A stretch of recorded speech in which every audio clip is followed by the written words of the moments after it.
Hello, hello everybody, and welcome to the second episode of Survive Talks. In this episode, we will be discussing the controversies surrounding Call of Duty World War II.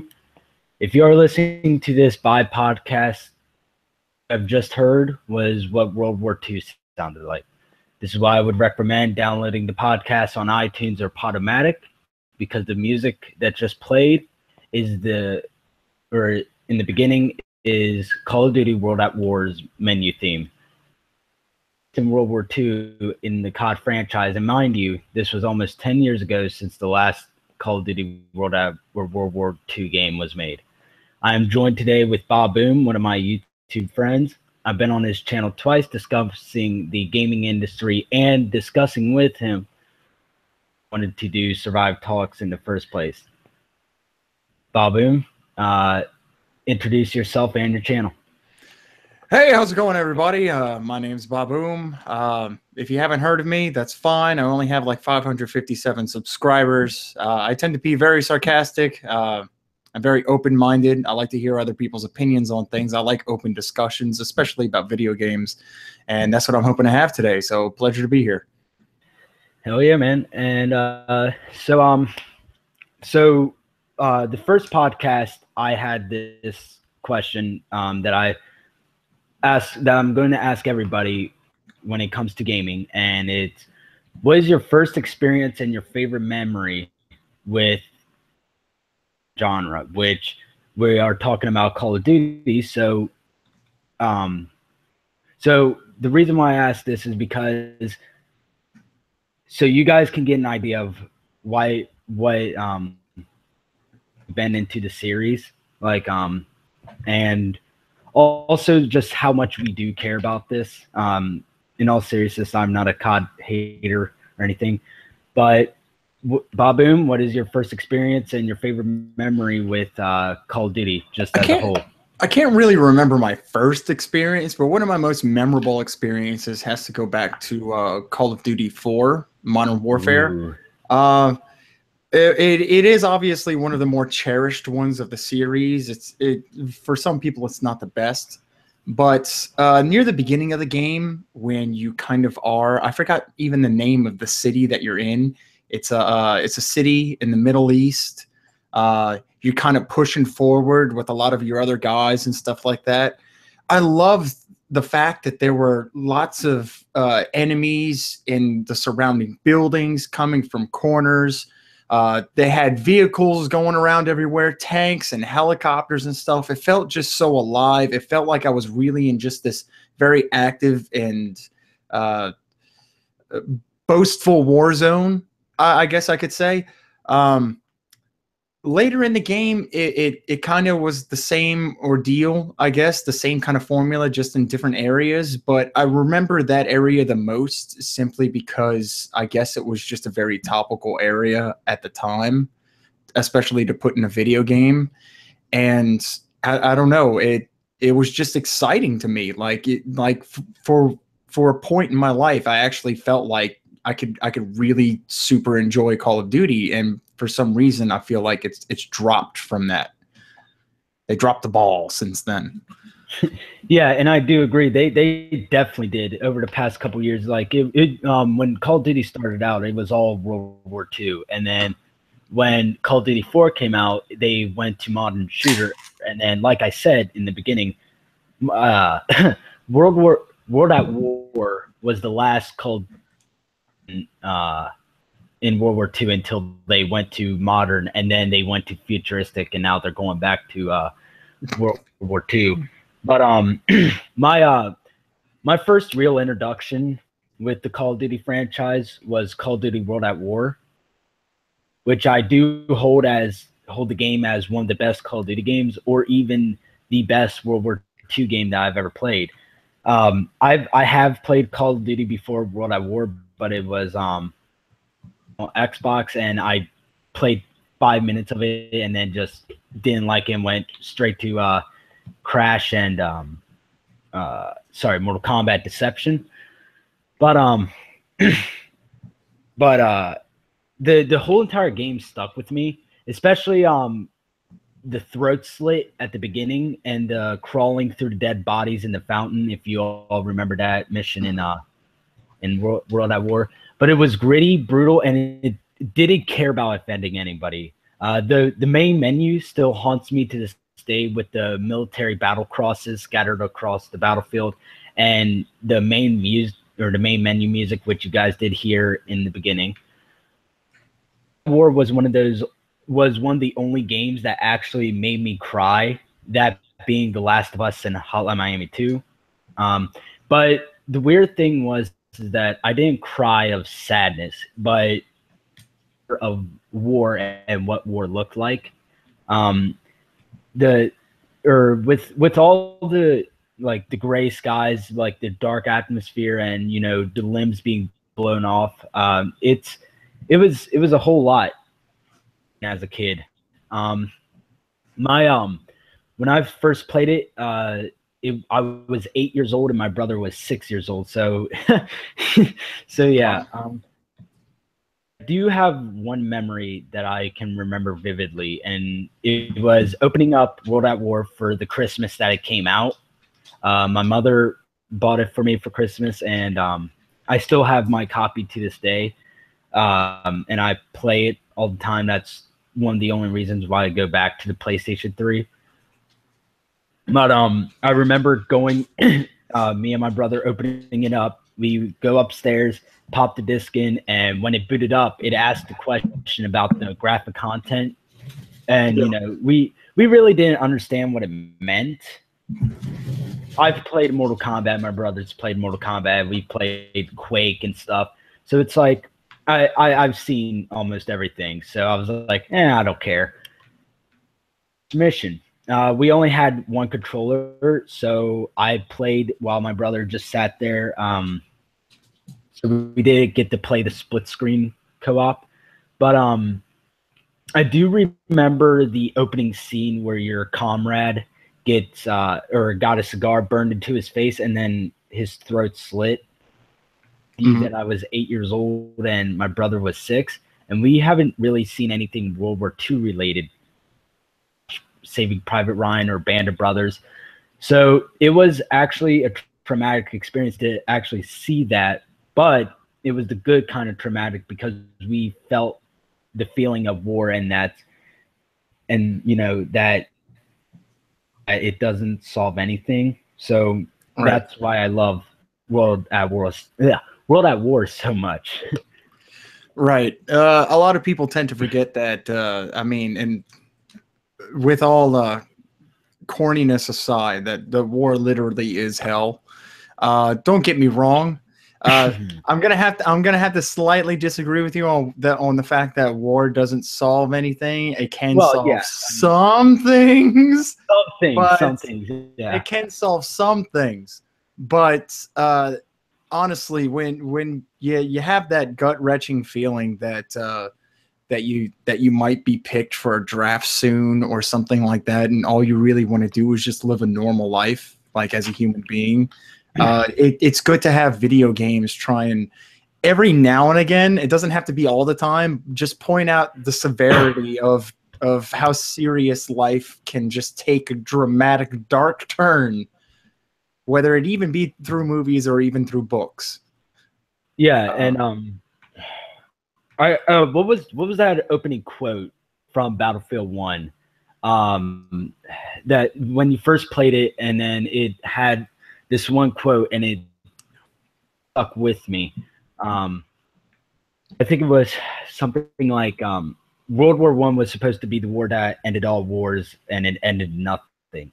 I believe that was the quote, and that still sticks with me. And when I first saw that quote, I thought of World at War.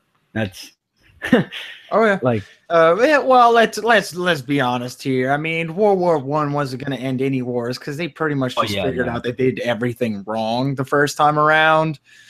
No, that's not how you build tanks. That's not how you build planes. We could do all of this better, and then finally, when it all was better, then I guess we decided to all use it in Europe at some point in time.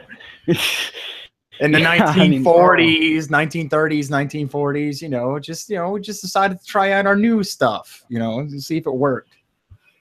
but yeah, so I mean, that was basically my first Call of Duty.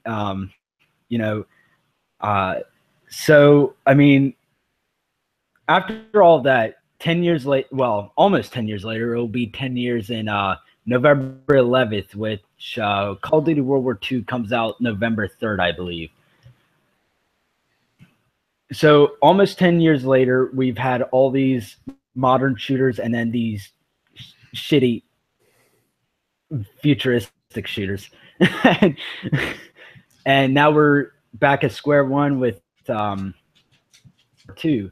So the first topic is stuff that Call of Duty World War II is doing right. BobBoom, do you have anything? Stuff that it's doing right? Yeah, I want to get into the good stuff before we start ripping it apart. Okay. Call of Duty World War II. I haven't really seen a whole lot of gameplay footage from it, but what I can tell you is what they are doing right is the artistic design of it. I can tell you that right off the bat. Like, it looks fantastic. Graphically, artistically, it looks like it is actually staying truthful to a very large degree of the gear that they wore, the sound directions back, things like that. As far as actual gameplay, I never like to judge gameplay until it's like really like in my hands, right? Yeah. And honestly, as long as they steer clear from this whole fast-pacedness that they brought upon with these futuristic titles, I think I could actually enjoy a Call of Duty again. Yeah, and I mean, I do agree with you on that. Like, when I played World at War just like a couple days ago, on my PlayStation 3, I played the multiplayer in it because I was like, what the hell, why not? And I remember playing it, and then it took like 10 minutes to finish a match, like just a match of TDM. Mm-hmm. And with these new shooters, it's like you can take 2-3 minutes to just finish a match. And I used to like those really long battles and tense moments and everything. Right. Oh wait. What were you saying?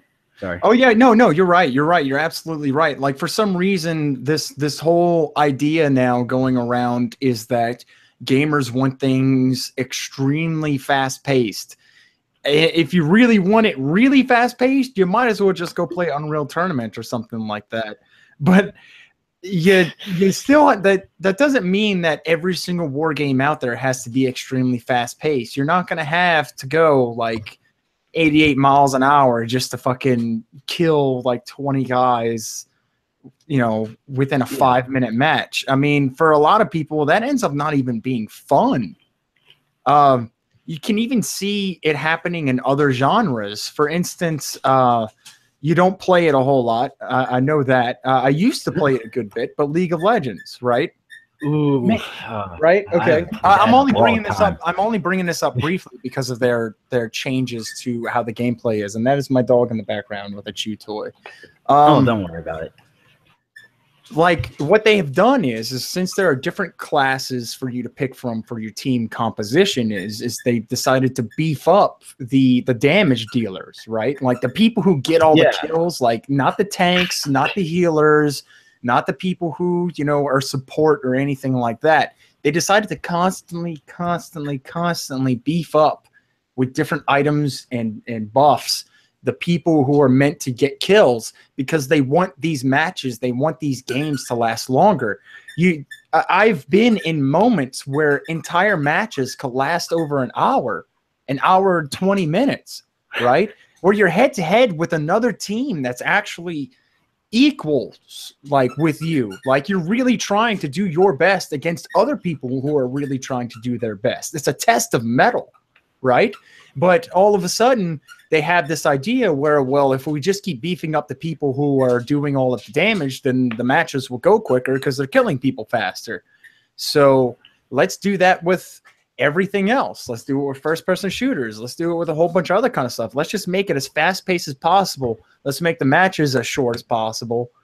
For what? I mean, you don't really feel like even at the end of a 3 to 5 minute match that you got any kind of thing accomplished. Sure, you might have won or lost and then maybe gotten some experience for your account to unlock a new gun or an emblem or whatever the fuck you want to put on your thing, right? But you don't feel like you actually got a game. Like, it's just a bunch of people trying to speed run multiplayer pretty much. And I mean, like, over the years, I've kind of stopped playing like Call of Duty, and I picked. Let's see, when I first played Battlefield, I remember it was at the end of the cycle of Battlefield 3, and before it came up, I picked it up, brand new for Xbox 360, and I liked the long matches in that game. Also, there's another game that I've been playing, and I've probably have over fucking 1,000 hours on it, which is Rainbow Six Siege. Mm-hmm. Even though I wouldn't consider it fast paced, even though I mostly play ranked, and their ranked rounds only last what? Am I thinking 2 minutes, 3 minutes? I have a few friends that play it. I haven't played it myself, actually. I've seen plenty of gameplay, and I've heard them talk about it, but I haven't actually played it myself. It is amazing. It's actually graphically demanding, though. I play on settings on this laptop right here, but it's like I like that. When it's a 5v5 and when it's down to you and 3 other guys, and you actually get that kill, it's really Mm-hmm.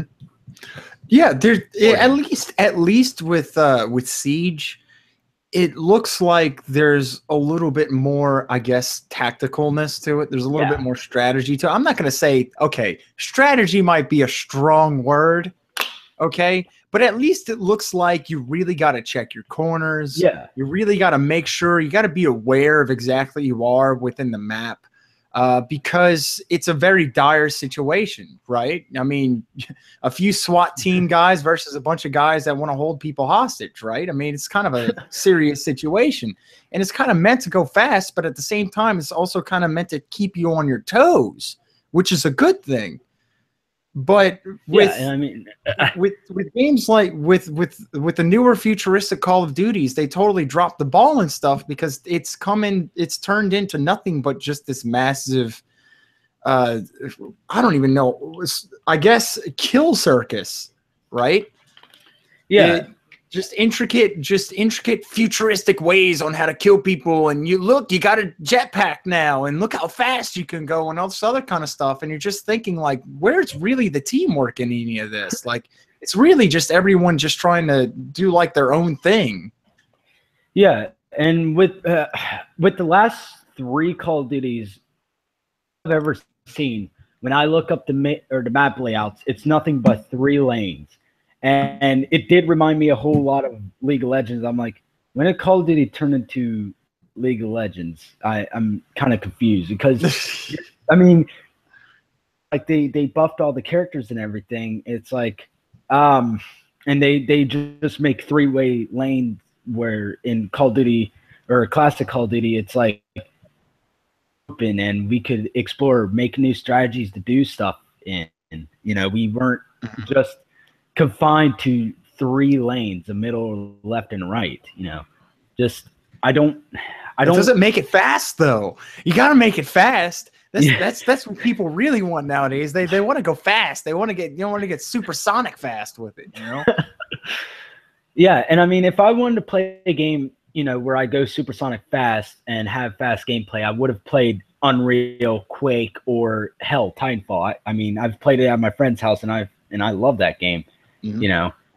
But I mean, I don't know. I'm just glad that they're actually bringing it back to the past, and from what I see from the map loadouts from the play that's been out there, it doesn't look like a 3-lane map. It looks kind of like an open world kind of, if you know what I mean.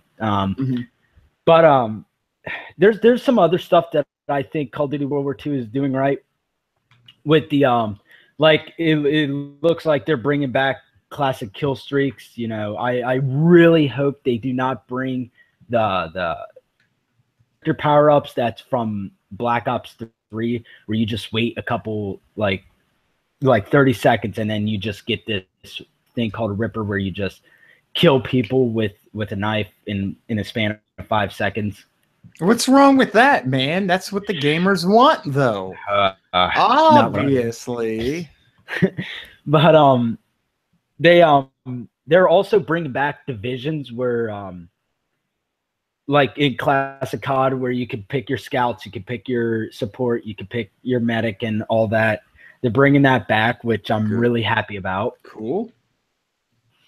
I am kind of excited about the headquarters mode or whatever. Basically, it's an interactive lobby where a bunch of players are in together and they get to walk around, do the stuff, do a 1v1 if they want to. So yeah, I'm actually really excited about that. Oh, do you mean like in an MMO or something? You could just duel people on the spot? Yeah, I believe that's what they said. I'm not sure. But it kind of gives me like a Destiny kind of feeling, which yeah, I see where you're going with that. If I can't customize my headquarters though with all of the heads of the people I've killed, then I'm not gonna have fun. I mean, I'm not steering this away from the general direction here, but you know, like there was a mod that was out for, you know, Minecraft, right? Hold on, I've played a lot of different video games, man, so I can compare this up and down to every other which way, right? There was a mod for Minecraft where if you use a specific kind of sword and cut off the head of something, you can place that head wherever the fuck you want.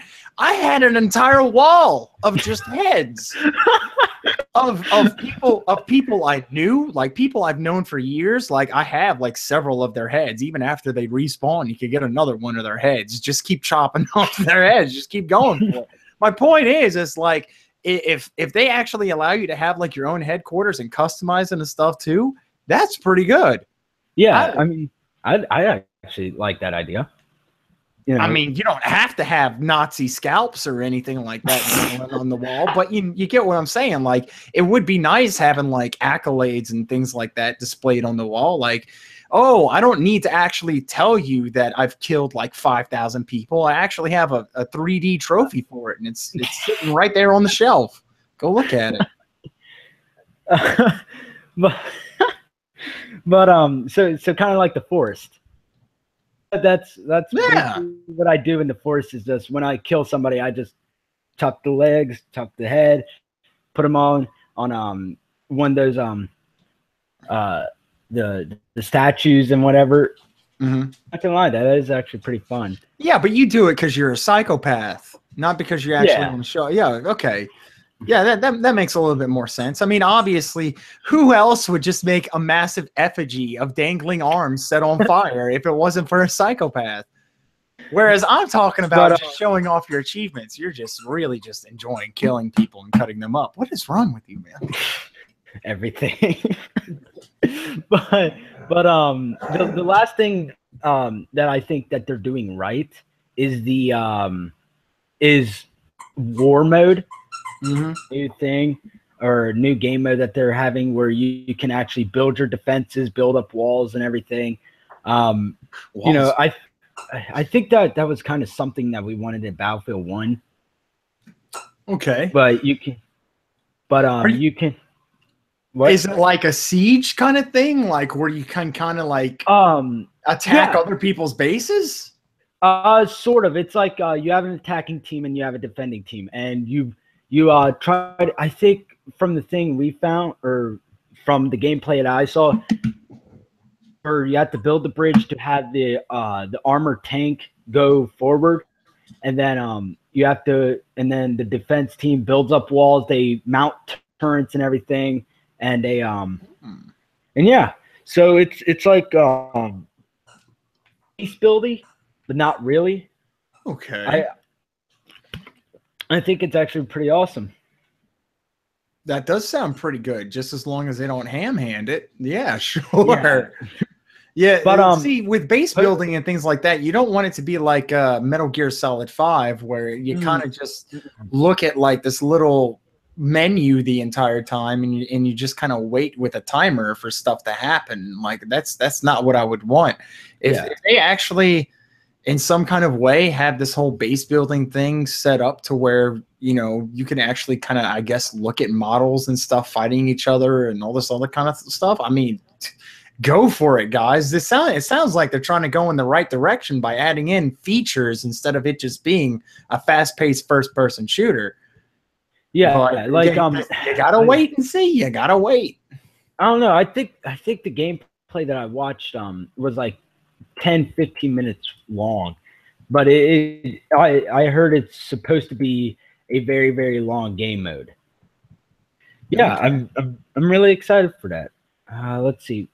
So since that's the stuff that Call of Duty World War II is doing right, basically the see about basically what this whole podcast is supposed to be, and it's the basically the character customization that you can do in World War II's multiplayer, which is women and blacks being in the multiplayer. Mm-hmm. The censorship of the swastika, and another game with fucking supply drops, because that's all we want is just more supply drops, and kind of making it SJW. So yeah, so that's kind of the controversial stuff. And before we start getting into the controversial stuff, supply drops in World War II. They said it's going to be cosmetic only, but I do have a different opinion for that. Do you have an opinion on the supply drops being in World War II? I mean, there were supply drops, but not in the sense of like. But I mean, from a gameplay perspective, I understand where they're coming from, right? You at least need to add in something for the players to, like, I guess, gather around. Oh, something's on the map. You know, it keeps the gameplay moving. It keeps it going. Right? If a supply drop happens and enemy players see it and they all start rushing for it, you know, you got to be on your toes or something like that. Absolutely, right? But it keeps the gameplay going. And sure, it is a multiplayer game. You have to still understand that it is a game, and that's just the way it is. But with how frequent I've known supply drops to be in Call of Duty, maybe they should make them a little bit more important and less frequent. I'll put it to you like that. Yeah, and I mean, the reason why I did want to talk about like the supply drops is because, you know, I was playing Black Ops 3. My brother bought the game because he's a COD fanboy, but it was just nothing but supply drops, and you know, you get this stupid like melee weapons, and you get these crazy weapon skins and everything. But the reason why I wanted to talk about it was because, you know, back then in the old, you had to work to get the cool skins. Now it's like you can get the cool skins by just buying them, and there's barely any feeling that you have achieved something. Right. And I mean, and they are putting axe into Rainbow Six Siege, which I'm not really happy about. But which the new update showed common, rare, and then extremely rare, or whatever it's called. So and ready for the supply drop patch, and I'm like, yeah. Just I really do hope it's cosmetic only, and hope that they don't have any funky, like any funky skins that are in. So you're telling me you don't want a 1942 420 smoke weed every day golden typewriter skin? Come on, dude. Like, get with the times, bro. I mean, come on, man. I mean, of course, I want the the dabbing 1942 soldier. Dude, who does not want a tattoo of Hitler dabbing? He's not doing the salute. He's dabbing.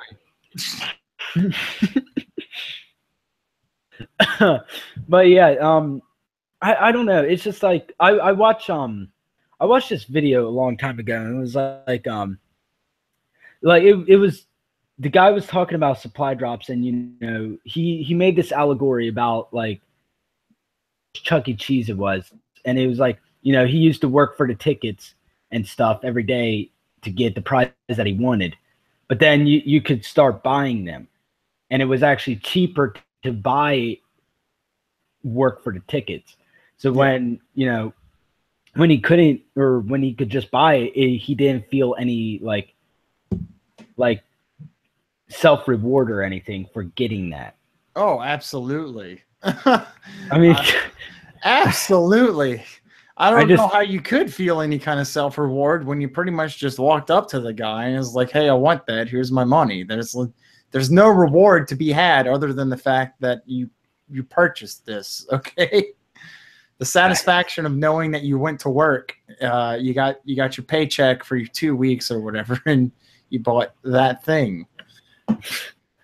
But a friend of mine, he back when Mass Effect 3 was really popular, he spent close to around $60 in 15 minutes on these loot crate things to try and get rare gear.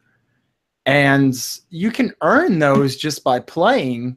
And sure, it's his money. He can do what he wants. But at the same time, you're just like, come on, man, $60 whole for a bunch of crates, and you don't even really know what's going to be in them. Like, you're essentially gambling. That's really what you're doing.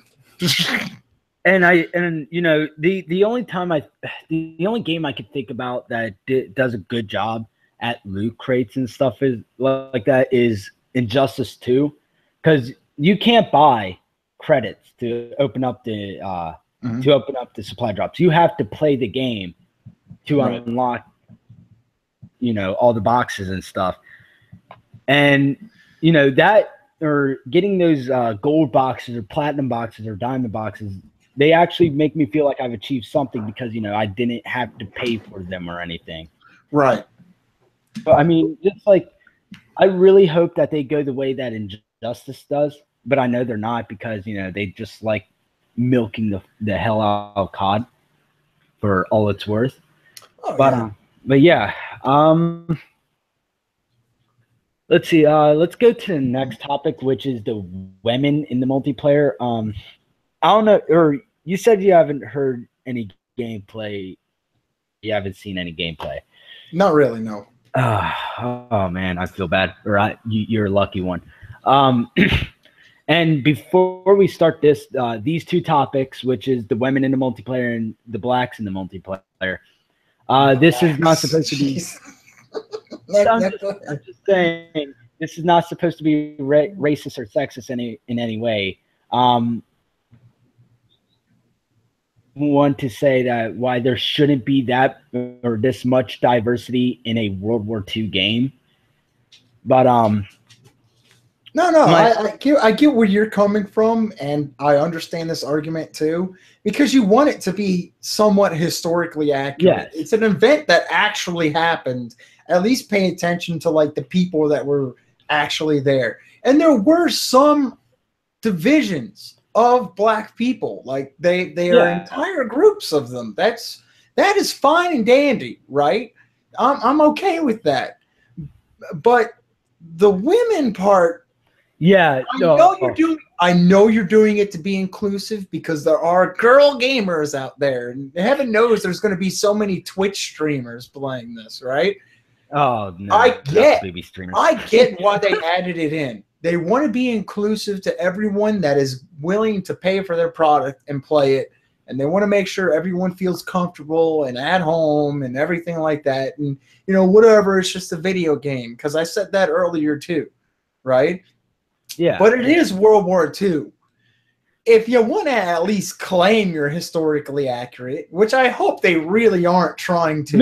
No, they're claiming. That's the problem. Yeah, that's where the problem happens. That's where when you claim that you're historically accurate, that's the problem.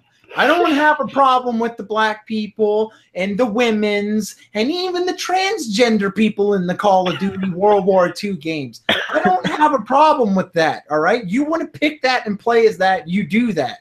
But when you start claiming that you're historically accurate, you are lying. There's no other way to put it. You're lying. That's it. Yeah. I just let's get into some facts right here. I'm not saying that women didn't participate in World War II, but there were less than 5 or even 2% the people that died in World War II or served are women. I mean, here are some of the facts that Russian women were part of the snipers and the bomber planes. The Russian night witches. A small amount of women that saw action on the British side. In the German side of World War II, the women worked as nurses and they weren't particularly on the front lines. And the which is probably the biggest, is that they worked in factories in the U.S. And also I will have to note that women were in the French Resistance, but that was everybody at the end of the war. But why does this bother me so much gameplay wise? It's because, when I watched the gameplay, literally all I heard was women screaming their lungs off, which isn't a problem. I mean, it's war, people, fucking die and shit. But what the problem is that when you're listening to that gameplay, it sounds like a porn video is going on your computer, and they're just, dude, no, I'm telling you, after this podcast, go and watch the gameplay of War, and it sounds like a porn video. Like if you take off the video and everything, you just take your you put your headphones on, you don't even look at the screen, you think you're watching a porn video. But it's too big. Go through the tunnel. I don't know.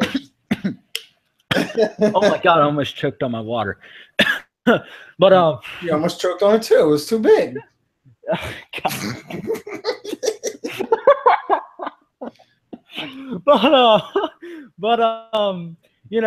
I mean, I'm not saying that women didn't participate in it. Of course, some women participated in it, but side at least, which the game will mostly focus on. I do see the women as heroes in the US side, because they got off their ass. They or at home, they went to the factories, they built the planes, they built the bullets, they made the bullets, they made all this stuff for to just come back home and everything. They stepped up to the plate and they did their right as Americans. And I do see the females as heroes here at home, even though they did not go to the front lines. And I do consider them heroes. But it's kind of weird when mostly or probably half of the multiplayer will be women. Now, I'm not saying that, I'm not denying the fact that, women are half of the gaming population are gamers, but I mean, but I'm just going to find a weird I'm going to deny that because they included cell phone games in that survey, and that is are you not serious? game. Oh my. That is okay, not yeah, never game. mind. The 30% at least.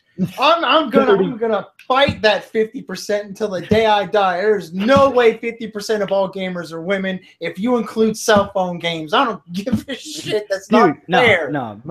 Okay, now that I know that, no.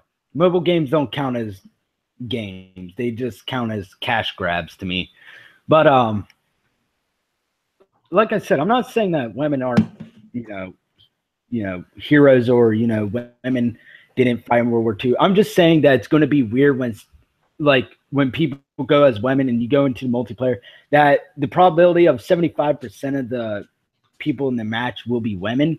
I just strange. What's your take on it?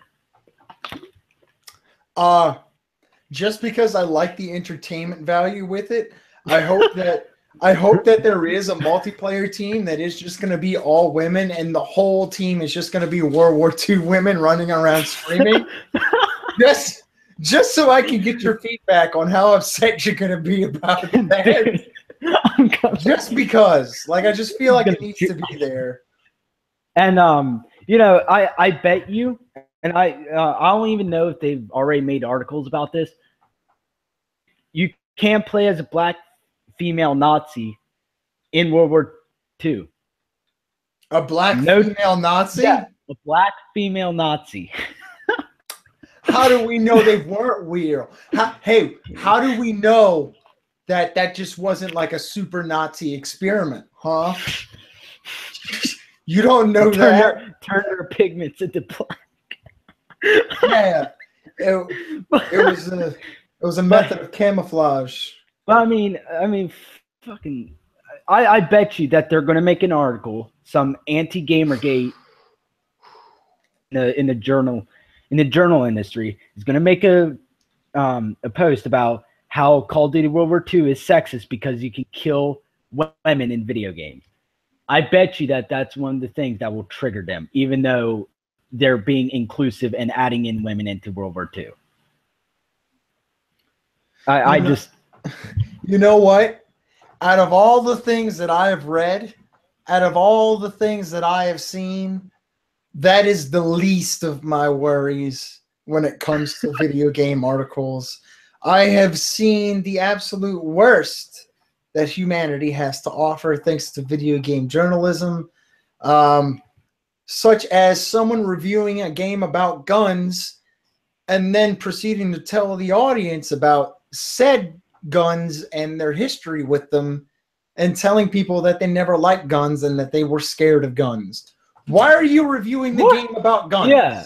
Wait, hold up. Well, that is Polygon. That is a and Polygon did make an article about they're just, or Call of Duty is just doing this for what was it? What was the title of it? It was Inclusivity, maybe, or is it a word similar to that? Polygon COD World War II. They made an article that's called Call of Duty World War II's quote unquote diversity in marketing. They're seeing through the bullshit. But that's the thing. It's been for marketing since the very beginning. You can't make any sales from an industry that's $1 billion industry if no one feels like they want to play because they're not inclusive to a set amount of people. And if those set amount of people openly, willingly express that they want to buy their video game, and then they include that group of people in said video game for the sake of getting more sales, that's the point of a business.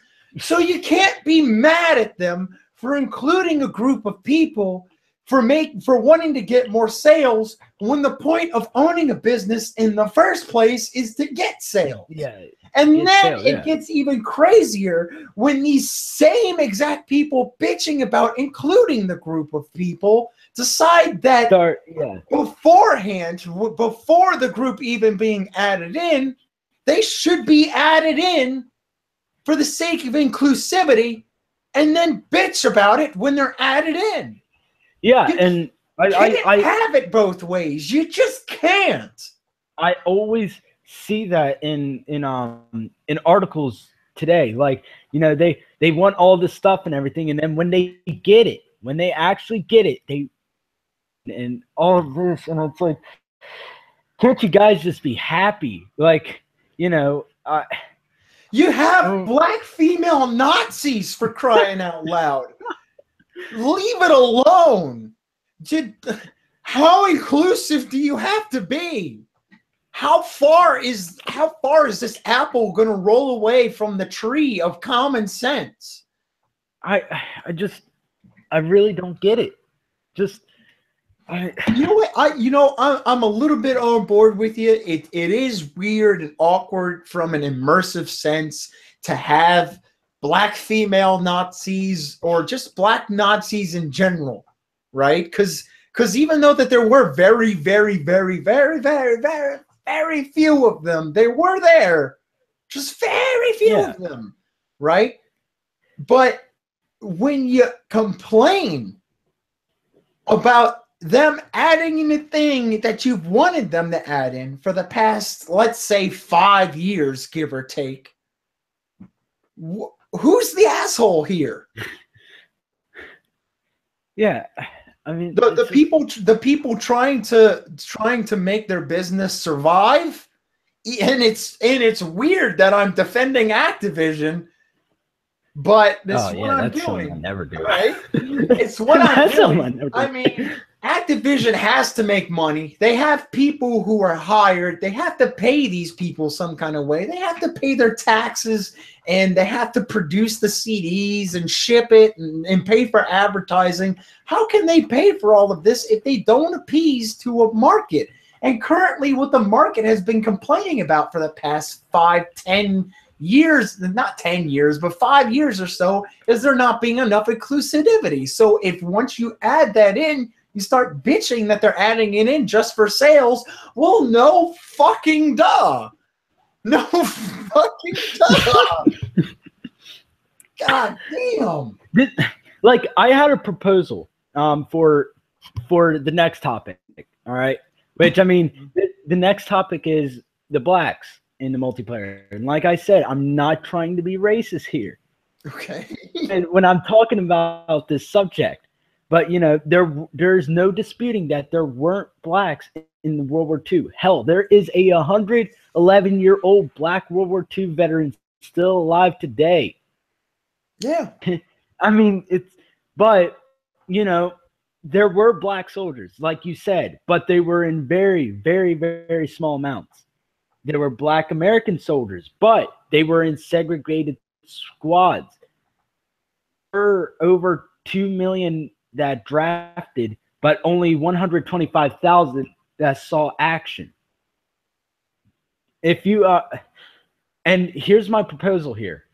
If you want diversity for, you know, for blacks in a war game, in a classic kind of war game, do a game based on the Vietnam War.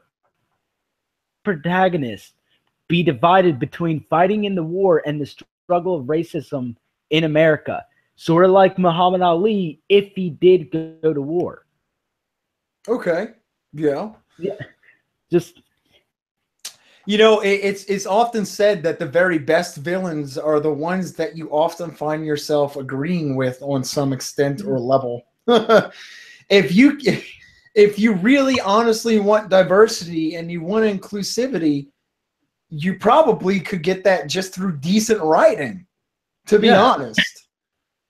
Especially with something like the Vietnam War. But World War II is just kind of picking at it. Like it was really mostly for the most part, and I'm using this as a general term, it was white people versus white people. It was a white man's war. Yeah, exactly. I mean, British had whites, or was primarily white. U.S. was primarily white. France. Germany was definitely primarily white. And, you know, was primarily white. So it was a white man's war. You know, it's I don't know what is your take on the blacks being in World War II? Well, you Not don't trying to have sound racist here. but Not trying to sound you're racist adding here, the in front of it. So it's like, what do you think about the blacks being in the World War II? And it's like, okay. It's just it's the wording in it. It's the wording in it that's making it hilarious to me. All right, what do you feel about the women? The women, like, the blacks. blacks. How do you feel about the women here? Them being in the war and holding the man's guns. Honestly, that's fine. I'm fine with black people being in it because there were a few of them. And yeah, it's extremely weird and not very immersive, especially for a series claiming to be somewhat historically accurate to a degree that there can be black female Nazis, right? But I know that they did that for the sake of appeasing to their multiplayer fan base. That's it, right? That's it. They could have made this a lot worse. I don't know how, but they could have. Dabbing soldiers. No. I mean, they could have gone full blown like rainbows and a whole bunch of other kind of stuff. They could have for some reason added a World War II gay parade, and that's not saying anything against them, but have you seen the backlash on YouTube? But the idea is that they're doing this for the sake of inclusivity and sales. You got to remember, they're doing this for sales. They're not doing this just to make everyone all happy and feel welcomed into their video game. They want you to feel welcomed because they want your money. That's it. They're looking at current trends and they're like, well, people are bitching a whole lot about this whole race thing. Maybe we should get on board with that. Well, sir, it's a World War II game. What exactly are we going to do? Fuck it. No one looks at history anyway. No one looks at it anyway. Just video games. Why not? It's just, I'm not, it's not, I like with blacks being in the World War II multiplayer, it's like, I'm okay with that. But, it's really, like I said in the, women being in the multiplayer, just hearing the screams like a porn video, it just, the immersion that I have in that game right out. Just absolutely breaks it right out. With blacks being in there, I'm okay with it because there were, like I said, 125,000 that, or actually more, that saw action in it. Mm-hmm. But the next topic probably has me the most pissed, and it's because of a quote that they did. Okay. And it is the no swastika controversy. It will, women and blacks in the multiplayer don't even piss me off as much as having no swastikas in a World War II game. World War II. And what's Sledgehammer's response to this? They quote, or here's the quote here. But in our global community of multiplayer and player or zombies and zombies players, we've chosen deliberately not to include that.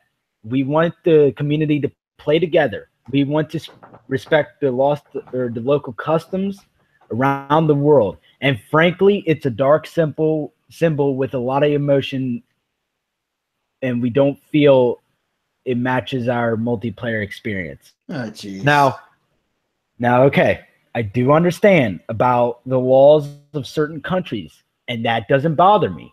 It doesn't bother me that they're doing it because, Germany has this stuff and they're being inclusive and then adding in everybody into the multiplayer. I know that the swastika is a dark symbol and there's no denying it's evil. But I will say this. Why is the Soviet flag not being censored? You know, Hitler killed 8 to 12 million people, which is horrible. But let's put this out here. How many people do you think the Soviets killed?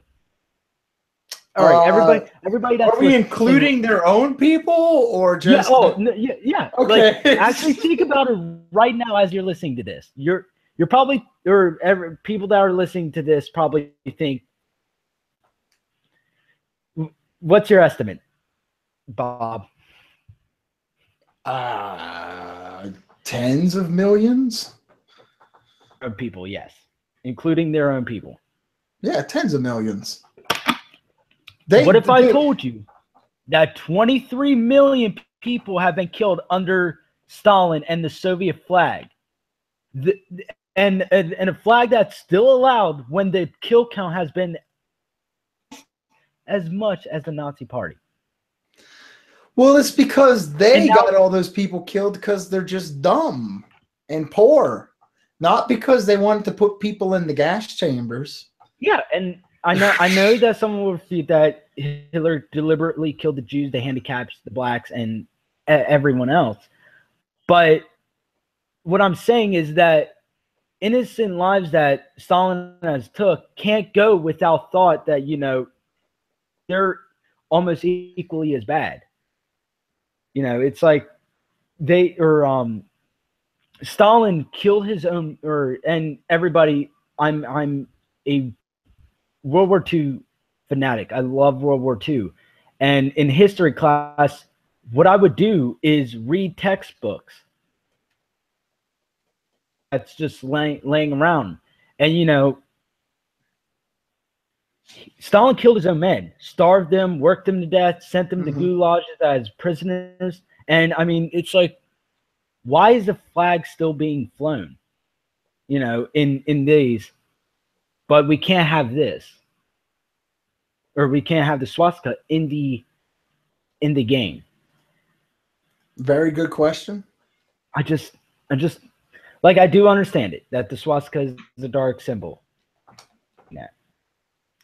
But I mean, it's like, you know, all right. So when I watched the E3 gameplay, which like I told BobBoom before the podcast, I've been waiting to talk about this E3, which has been a month ago, was it?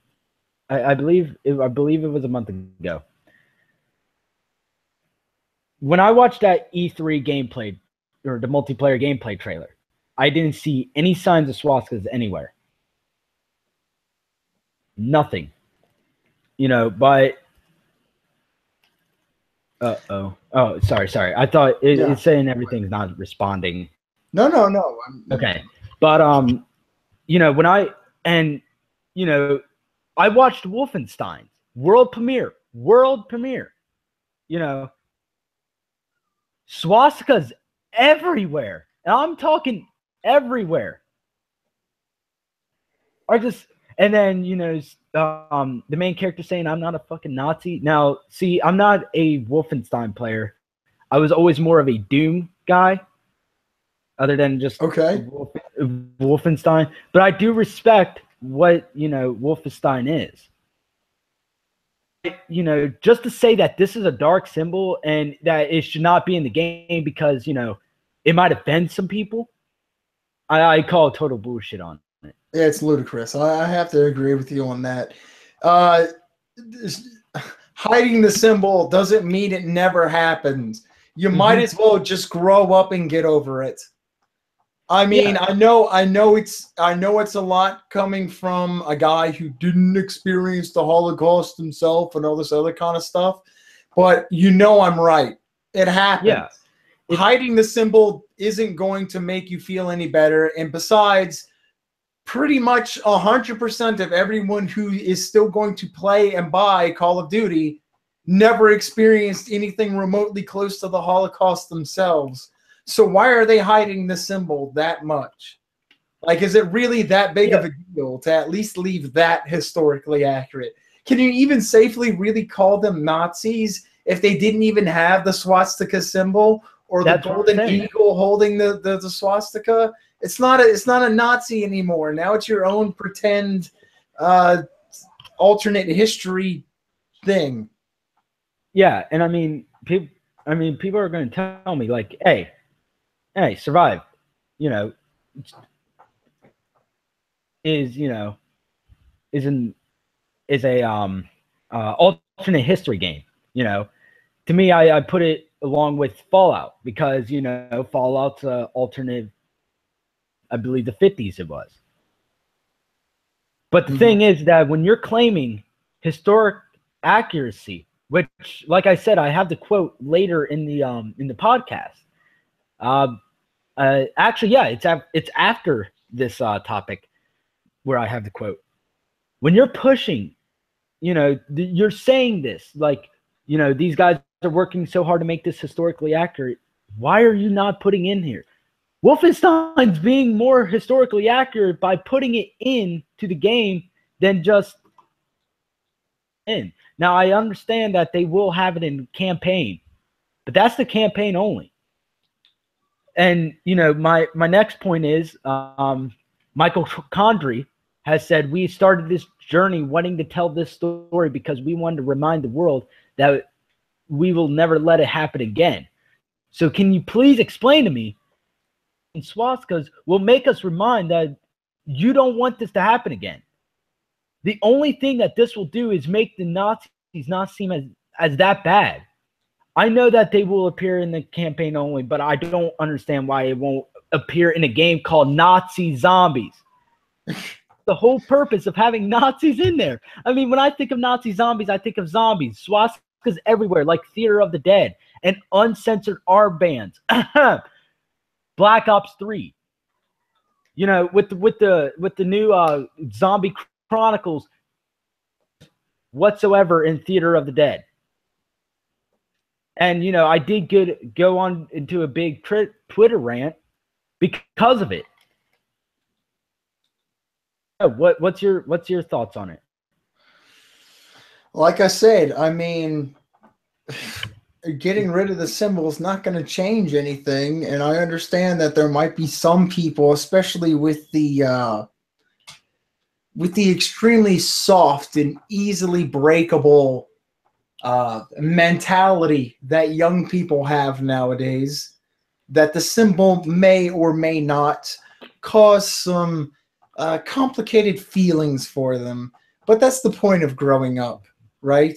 If you wanna call them Nazis, at least give them the Nazi symbol, for Christ's sake, right? It doesn't mean that they're Nazi sympathizers. It doesn't mean that they want you to be pissed off all the fucking time just by looking at Nazis or something stupid. It's just the way that it was and is, and nothing's gonna change that. Just grow up. Just let the game developers put the fucking Nazi flag there, for fuck's sake.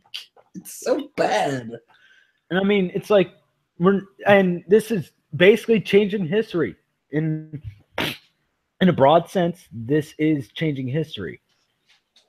I mean, just what I don't get, like I said, like I get it about the certain laws in the country, and that doesn't bother me. But what he said about, symbol with a lot of emotion behind it, and we don't feel it matches our multiplayer experience, then why are you making a World War II game?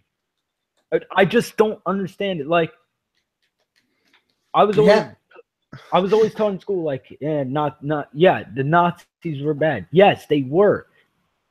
Put it in there. Like, and the next topic I do have is why are they pushing diversity into a World War II game? Call of Duty World War II. And I'm not saying that diversity is pro SJW. It is false diversity when you're putting in, all this stuff. Okay. And, you know, it's because they're pandering to these SJWs that won't even buy their game. BobBoom, we've talked about this.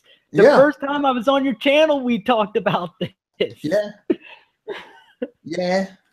Oh, Yeah, we did. Yeah. Overwatch, fucking dead or alive. I just don't understand. Like these people will never be happy. Don't try to appease them because they will always find something that's wrong with it. I just I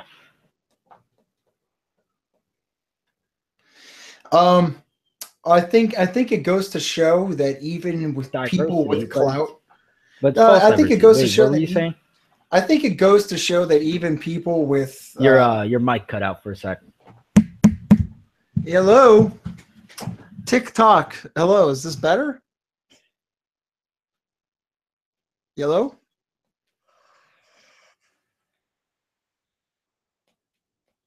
Hello? Google Hangouts just usually just cuts out people for like a second. But I don't know. What do you think about it? Because like I said, we've talked about this before. Hello, are we good now? This. Can you hear me? Yeah, I can hear you. Okay. Like I said before, people with clout even don't help this whole SJW nonsense, because it's been shown that Anita Sarkeesian, when she even helps promote a game, sales do not increase. They don't necessarily decrease either, but they don't increase. So even with someone who is the spearhead for this sheer confusion in the video game industry, there's nothing to show for it. The developers don't really need to cater to this. Why not just cater to the audience that's been paying attention to your games before and plan on just making a better experience for them? I mean, isn't it true that most of the time word of mouth helps bring in sales? So why not just make a really fucking good game? Nier Automata had fucking no advertising for it, pretty much, especially here in the United States. And it was through word of mouth and the internet about how good and how in-depth that game was that made people think about it. And it was on sale for a Steam sale for 2 days for 2 days. It was the top sale item during a summer sale, because just word of mouth, and they didn't give a shit about this SJW nonsense when it came to developing that game. There's so many different things that could be done by developers to get sales, and they want to pander to just this lowest common denominator that just happens to just be loud. There's not a whole lot of them. They're just fucking loud. Yeah, and you know what? Thinking about it right now, you know what that reminds me of? What? This year's election. Okay. Yeah, no, okay, like think about it. How do you think this is going to turn out? Because, you know, we have Gate and stuff like us that are like against SJWs and everything. That is basically Donald Trump. And then we have all these developers that are pandering to these SJWs. Okay. Do you think it went, and, you know, we have these famous people that are speaking good about the game. Anita Sarkeesian, Beyonce, and Jay-Z. So what I'm thinking is that, you know, I see where you're going with this. Pretty much all these famous people talking about how good this game is doesn't necessarily make the game good. Yeah. And word of mouth is going to be stronger. People are going to be like, yo, this game kind of sucks. And that's just the way it's going to be. Yeah, and I mean, like, it's like, how do you think it great guy at the end of the election? She's not president, and thank God. I mean, if anybody doesn't know, I am a Trump supporter, which Boom, right there. I just probably lost a couple subscribers, but Okay. it's like when I hear you say this, it makes me think about it. And Hillary Lawson also, what's going to happen to COD since they're pandering to these people? Oh man, can you imagine like another World War II reinterpretation like in the next like 10 years if this thing keeps up? It's gonna be Well, great, man. that's what I'm that's that's another topic. What is the future of Call of Duty if they don't get this right? But with also this like pushing diversity, here's a quote, Michael Condrey. We started this journey wanting to tell the story because we wanted to remind the world that we never let it happen again. The people who went to war, the veterans, are largely gone, which is true. Mm-hmm. We're telling it because people who went or who went are no longer here to tell it for themselves. Now, those are powerful words, and I mean powerful words. So if you introduce this game to a whole new generation of people that hasn't experienced a Call of Duty World War II game, then why introduce it with no swastikas in the multiplayer or zombies? I don't know. Like that doesn't make sense to me either. I said it earlier in the chat. I said it earlier that 100% of everyone who's going to be buying and playing this game never even experienced World War II. So why even lie about the symbol? Yeah, why? And it okay, especially when it came to my first experience with Call of Duty as a whole and Call of Duty, game. I knew right when I played that or saw that first mission with his throat getting slit, I knew what I was getting into. This is not a pretty war.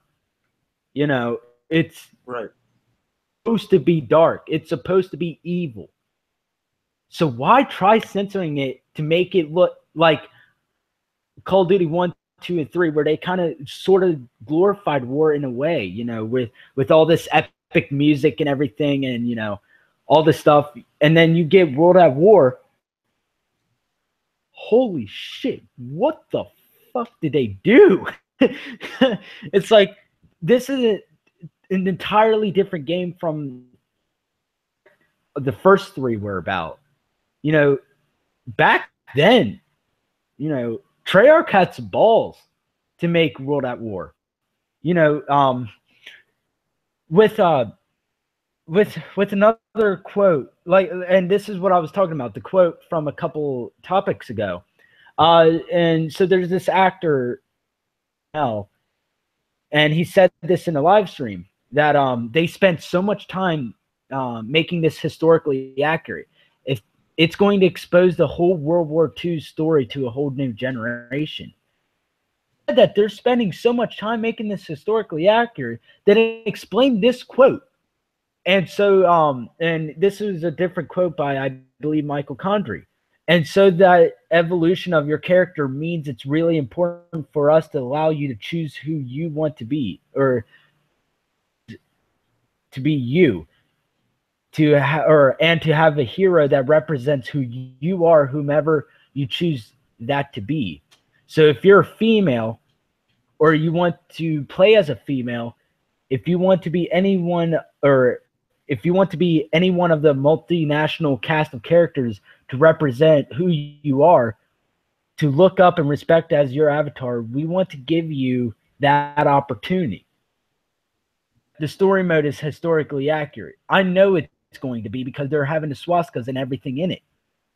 But people don't play COD for the story. Name the last good story in a Call of Duty. Shit. Black Ops 3? Shit. Advanced Warfare? Yeah. Oh, God, disgusting. The last good story, in my opinion, was Black Ops 3, which came out 5 years ago. For the multiplayer. That's where Activision gets their bread and butter, with all the stupid supply drops that they get from kids getting their dads or moms credit cards and buying supply drops and all that.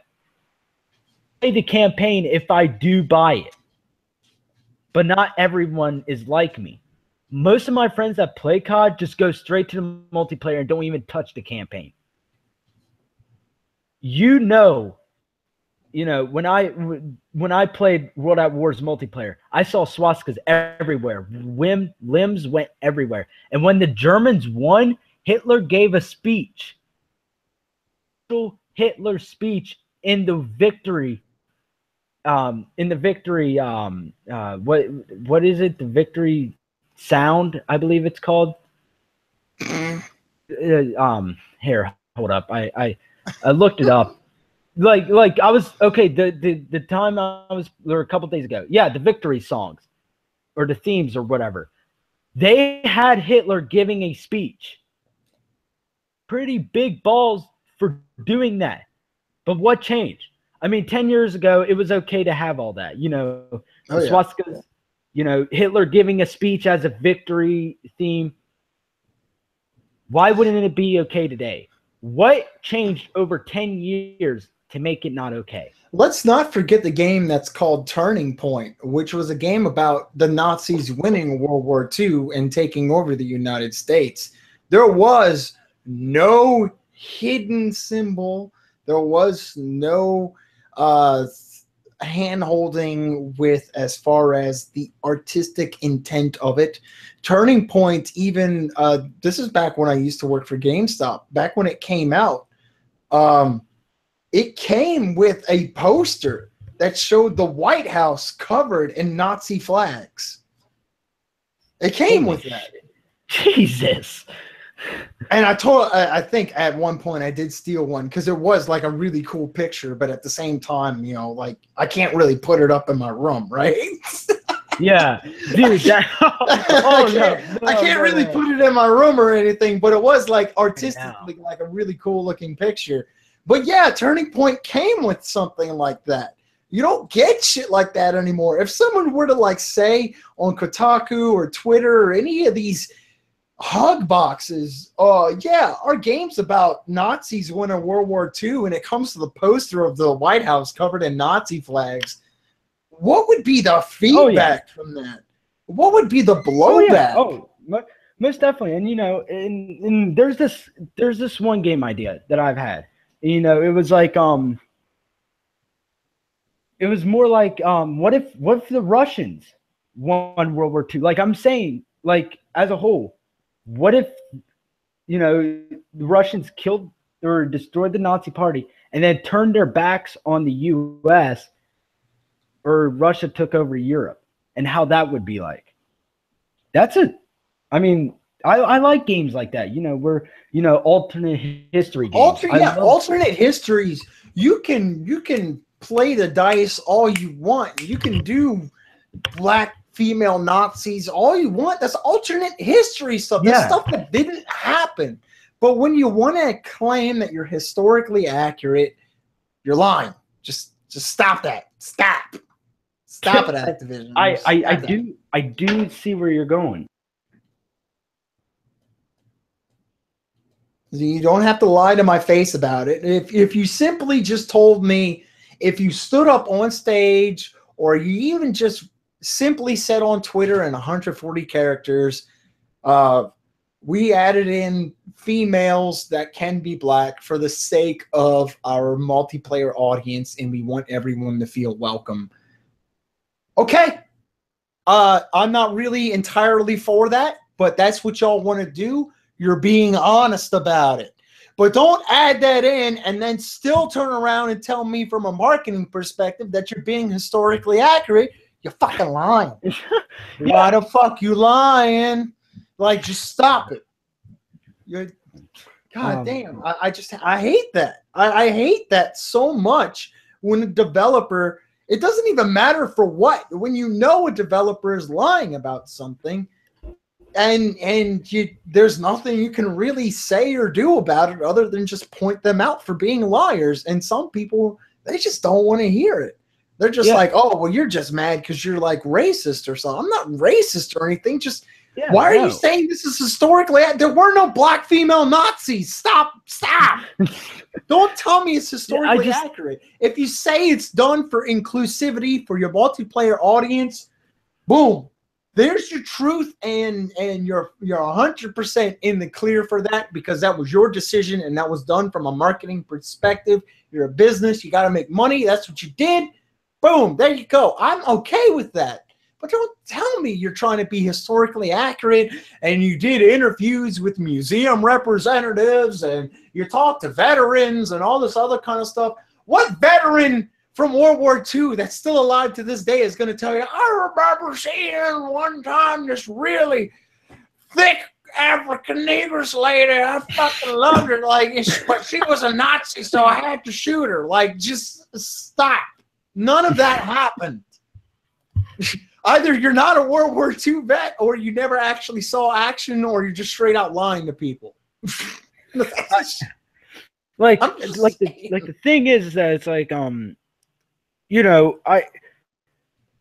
if they made it into an alternate history game, just please call it something else other than World War II. But it's not, and they're claiming, all this and all that, and then they turn their back, and then it's like, why is this even there?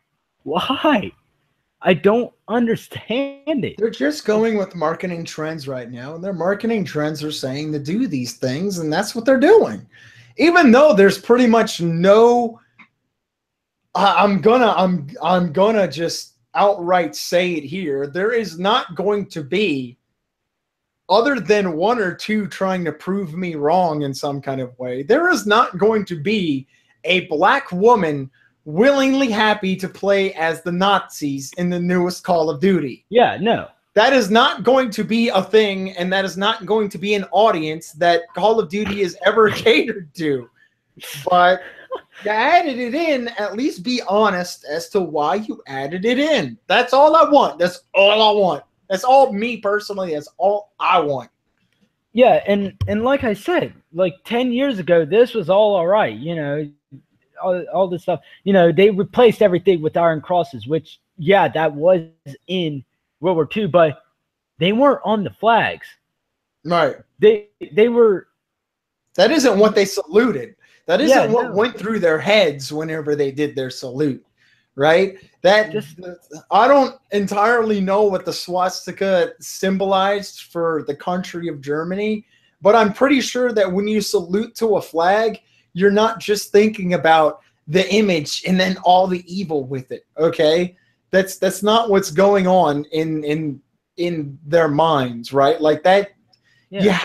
You have to at least respect the historic accuracy of what the Nazis were. I mean, fine, you're multiplayer, you're black women, fine, whatever, but at least be honest when it comes to the flag part. Why did you lie about that part? That's what I don't get. That's the one thing I don't get. I don't know. It blows my mind that they're actually doing this. I know it got a lot of people when Battlefield 1 this, and it still kind of gets me, but at least they didn't do it as much as they're doing it now. I just don't understand it. It's like, why? This is a World War II game. At least have some kind of and like I said, why have a game called Nazi Zombies when there's no swastikas? I just don't understand. And the next topic, which is what should be changed or added into Call of Duty World War II to make it better.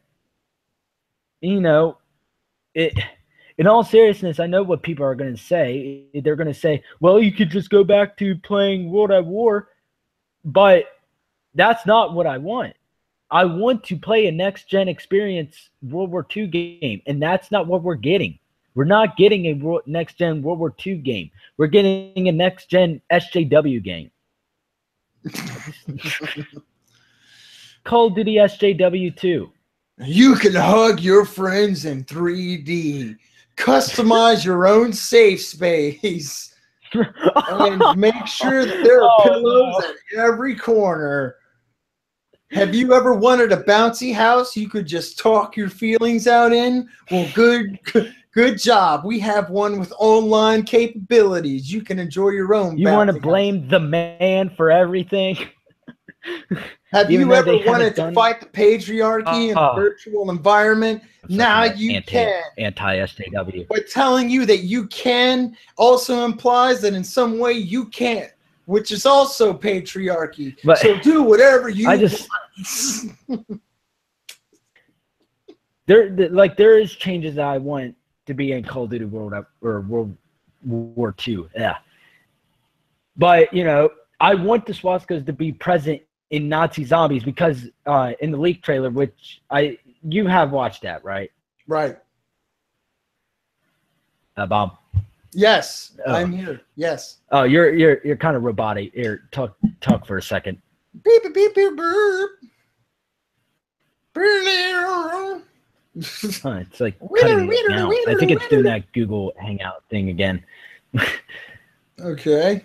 But you know, in the beginning, they show like a picture, like commander hat, and I know what commander hats look like, and that doesn't even have a swastika in it. You know, with the eagle and the little circle with the swastika on it, it doesn't even have that. That's sad. At least have the eagle for fuck's sake. I mean, America isn't the only country on the planet that's ever symbolized the eagle. Well, doesn't that make the United States Nazis?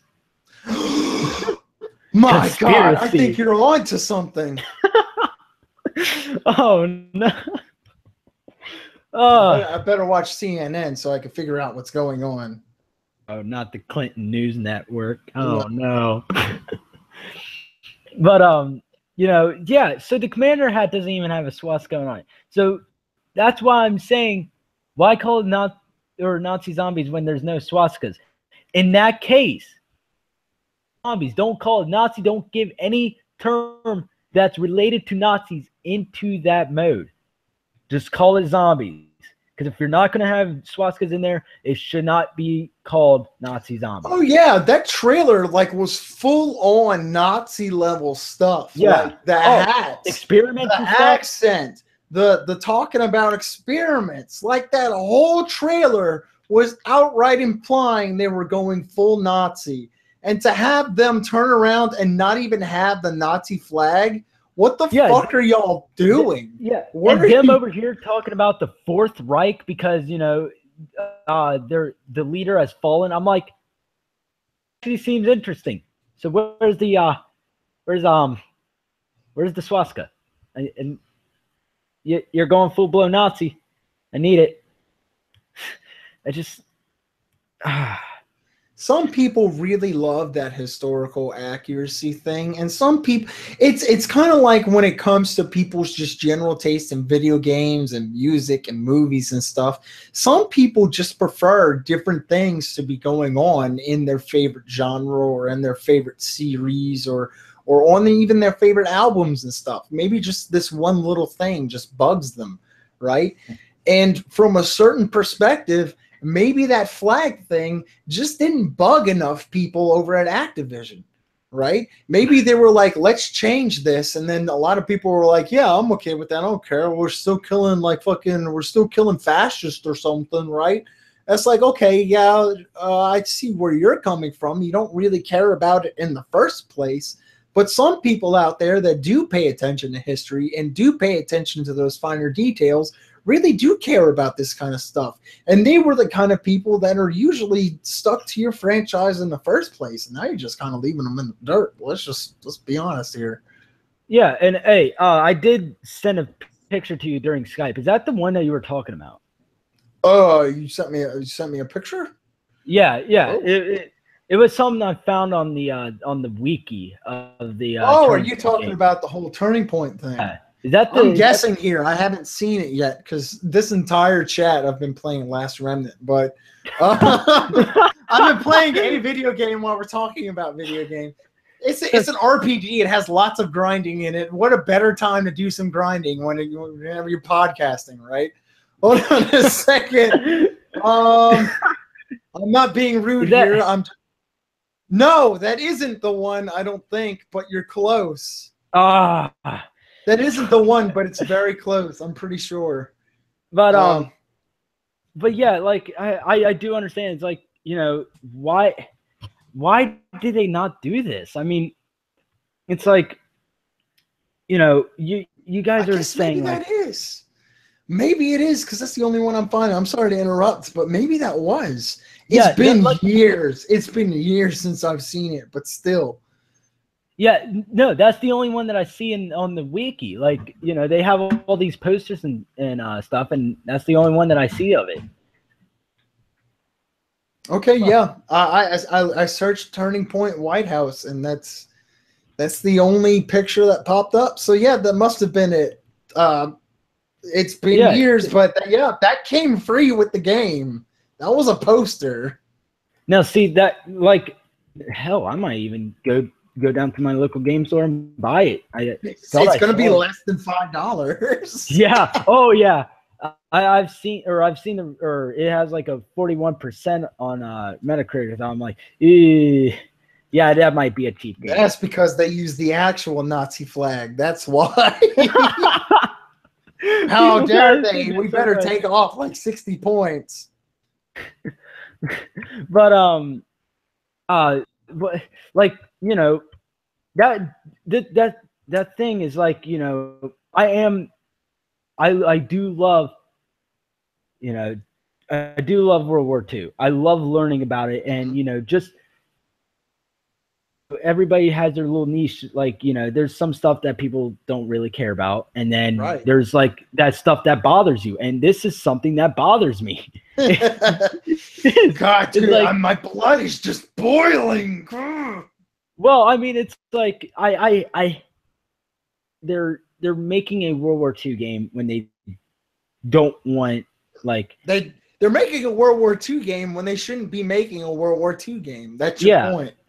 Yeah, like there's like, make a game about the Vietnam War if you're so worried about that. There's no like offensive iconography in there, but you know, something else that just, you know, kind of makes me is that we need new death animations. I'm sick of seeing the same death animations. Their hands up or their arms up, and they just fall to their knees and just lay down on the ground. That has been in almost every Call of Duty game that I can think of. Like, you know what I'm talking about, right? Like, with Infinite Warfare, they use the same stuff before. You know, they've used the same death animations. They've you know, they've used everything that they've had before. It's because it's cheap. Yeah, they're lazy, and you know, and I'm the Nazi Zombies trailer. Well, Zombies trailer, as I would rather much call it. The have you seen the main characters walking? It looks so awkward. Funny, like watch it again, and they're like running so weird, and it looks like the Call of Duty Black Ops 1's running. It's because to them, you don't fix what isn't necessarily broken. Not to mention, even though we as consumers, we demand more, and I say this a lot on my channel specifically, to demand more from your developers. Walking animations aren't really. Bob, you cut out. Shit. TikTok. Hold up, Bob. Hold up. TikTok, You cut out TikTok, you don't stop, butter rock. at the TikTok, you don't we as stop, consumers part. Ooh, I wanna set you up. Yeah, you're good. You're good. Hey, now. There we go. I was just singing songs, waiting for it to come back. Yeah, you were at the we as consumers thing. As a consumer, yeah, you should demand more from a developer, but you also have to understand that walking animations and getting fluid movement correct is kind of difficult. I'm not apologizing for Activision and their constant copy pasting, but at the same time, they should have done a better job. Yes. Yeah, like I mean, they've had so many years and so many sequels to work on this. Yeah, and I mean, we're talking about the company that has 3 years to work on this game, and they can't do like just a little bit better walking animation. Battlefield 1, they improved on a lot of the mechanics that they had before. Call of Duty World War II just looks like sort of the same mechanics that they've had in games. And something that I will say that's good about, do have good graphics. It kind of does look like a beautiful game. It's just that, they just need to fix these little mistakes that will make the game better. That's something I care about. It's really weird to see the zombies walk in that same pose that I've seen before. I want to see them do other stuff. The main characters that are walking, it's really weird to watch my friends walk like they're holding a crap in their pants in the while playing this. But in all seriousness, what's your feelings about the zombies? Whoa, that's kind of a heavy-handed question. Could you kind of make it a little bit more precise? So the background of this version of zombies, I'm not gonna fucking call it Nazi zombies if they don't have swastikas, but in this version of zombies, the guys who made Dead Space is actually working on the zombies. Cool. Okay, I'm actually down with that. That sounds kind of cool. That is something that I'm excited about because I played Dead Space and I'm fucking scared shitless. I fucking love Dead Space, man. This is just a story about me playing Dead Space. My first playthrough of that game, I told myself, I said, I bet there's an achievement for beating this game with just a pistol. I didn't even look. The whole first playthrough of that game, I only used the pistol. And look at that, there was an achievement for it. And then my second playthrough was fucking awesome because I knew exactly what was coming and I had all the guns, all of them. It was fucking great. But I digress. Yes, the Dead Space people, they know how to deal with their gore and their really squishy noise effects and all this other kind of stuff. If they make zombies and it's not going to be like this really arcade fest that it's been for the past few years, I am invested. Because based on the trailer, even though trailers need to be looked at 100% all the time with skepticism, the trailer looked like they were trying to go for a more horror approach, not just in the general attitude, but also in the general gameplay. As you saw, there weren't 10,000 zombies running at you. There wasn't a whole full-on wave and then you're just mowing them down with a machine gun or anything like that. There looked to be at least a very serious, more down-to-earth-ish tone when it came to how big of a threat zombies are. Yeah, and I mean, it really did remind me of the sorry about that. My mouse just fell. But it really did remind me of the first time that I played Nazi zombies for World at War. Me and my brother, we actually got a second controller and we played the campaign all the way through together. mysterious mode, and it was called Nazi Zombies. I'm like, okay, this is actually kind of cool. And we see running at us, and we were fucking horrified because it was something we never actually experienced before. Right. Like, we've played zombie games. Like I said, one of my first games that I've ever played was, or the game regarded as one of my favorite games of all time was Resident Evil. So I was actually kind of used to zombies already. But Nazi Zombies just gave me like a horror-esque feeling. It gave me like like something way darker than the actual World War II game.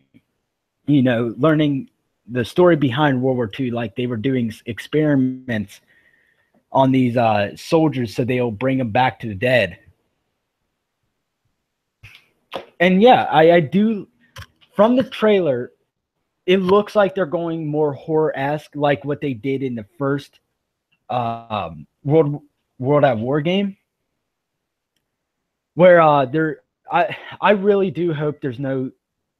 I really do hope that there's no perks like quick revive or juggernaut or any of those. I really don't want those to be there, because when I think of zombies, especially when it comes to their terms, Nazi zombies, I think of horror.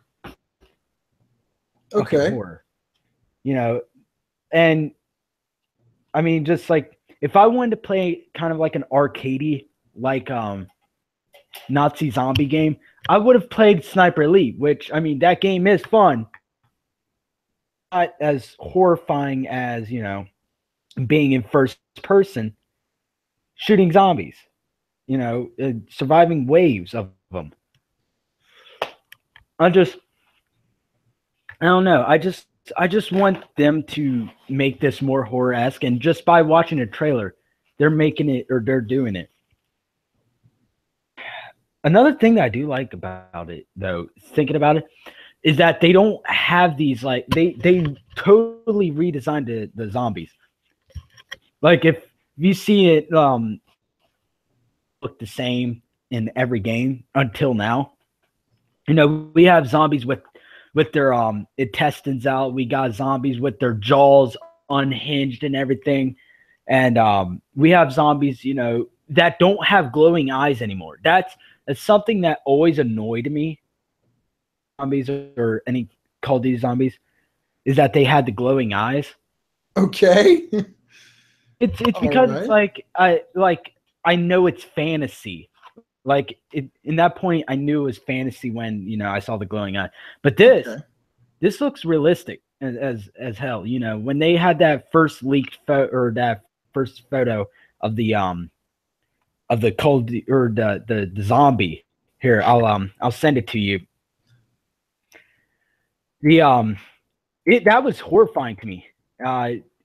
Because I was sitting there on my computer and I just get this tweet, Nazi Zombies is coming back. I was like, okay, let's look at this thing, and holy Jesus, what the hell is this? This is actually looking pretty awesome. And here, wait a minute. Somewhere around here. It's probably in my yeah, okay. So the picture is right over here, yeah. And I just sent it to you by Skype. But that was the first picture that they had for, and yeah, I'm really glad that they're going to a more horror-esque, like yeah, I think if it really is the original Dead Space team and not fucking Dead Space 3 people. No, it's Dead Space 1 and 2 people. Well, okay then. They made a really smart decision on that. Based on everything that you've told me so far, I wasn't really at least even skeptical about the World War II Call of Duty. But if World War II ends up having a lot of these features that you've told me and ends up with zombies that isn't super arcadey, I might actually find myself purchasing this. But that is still a bit of a stretch. Like, I'm still gonna wait and see because I mean I've been disappointed so many times before. It's just And I totally boycott buying any Activision game. oh yeah. Or sorry, I mean pre-ordering them because right after the Ninja Turtles Mutants in Manhattan, I was like, it was kind of a good game, but why? And then I found out that what the actual budget that they gave him was, and it's like, oh, yeah. So Activision just wanted to make a cheap cash grab, and so yeah, and look at this, and I see the eyes, and just all this detail on the face, and it's like, holy shit, this actually reminds me of the one of the first movies that I ever remember watching. It reminds me of Night of the Living Dead, the 1990s remake. Rest in peace, George A. Romero, but it really does give me a sense of like George Romero zombies, which is something that I want. I want that horror Death Space X feel. Just looking at the zombies by the with all their limbs like deteriorating, like they have all these scratches and stuff, unhinged jaws. It gives me that Dead Space feel. Okay. You know what I mean? Right. But yeah, there's a lot of good things with Call of Duty World War II. I'm not totally bashing on it like I did Infinite Warfare, which, oh dear Jesus, I totally ripped that fucking game apart, especially when they said that the Modern Warfare remake. Oh. Hello? Can you hear me? Yeah, I can hear you. Okay. But yeah, I totally did rip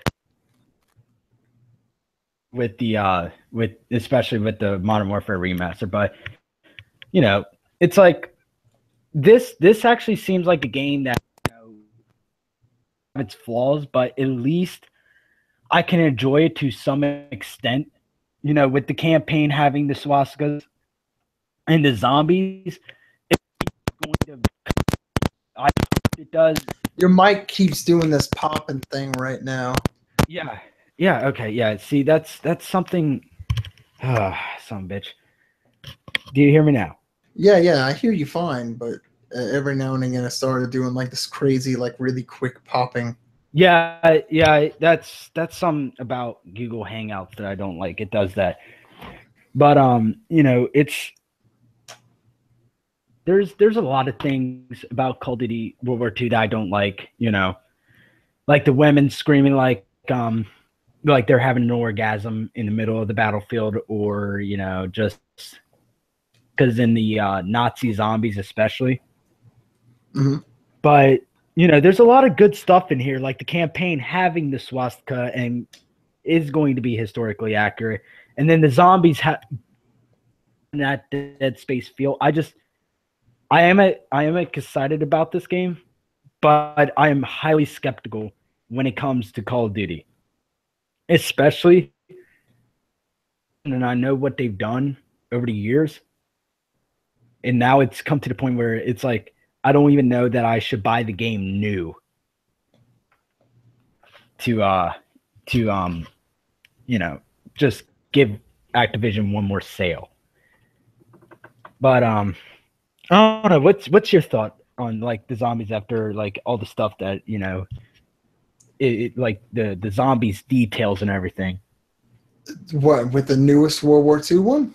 Yeah, with like all the unhinged jaws and the facial. I think it's great. They're finally getting back to the roots of what the Nazi zombies were in the fucking first place. They were supposed to be these nasty, disgusting, scary things, and what eventually it turned into was this very arcade-ish experience where all you did was calculate how many points you got. Like, your whole purpose was to get to the end of the map by killing enough zombies, when really there was no survival aspect to it. I'm not saying you should run around and craft items or do anything ludicrous and stupid like that. But at the same time, it's just, where's the horror? Where's me fearing for my life anymore? Like, I don't know. It looks like they're finally going back to what originally made Nazi zombies good, which is a great sign. But as we've said it before, approach it with skepticism. We're just going to have to wait and see. Yeah, and like I said, I really hope that they don't add in the pack of punches and the the quick revives, the juggernauts, the mule kicks, because that just makes you feel like you're a little bit safer. That right.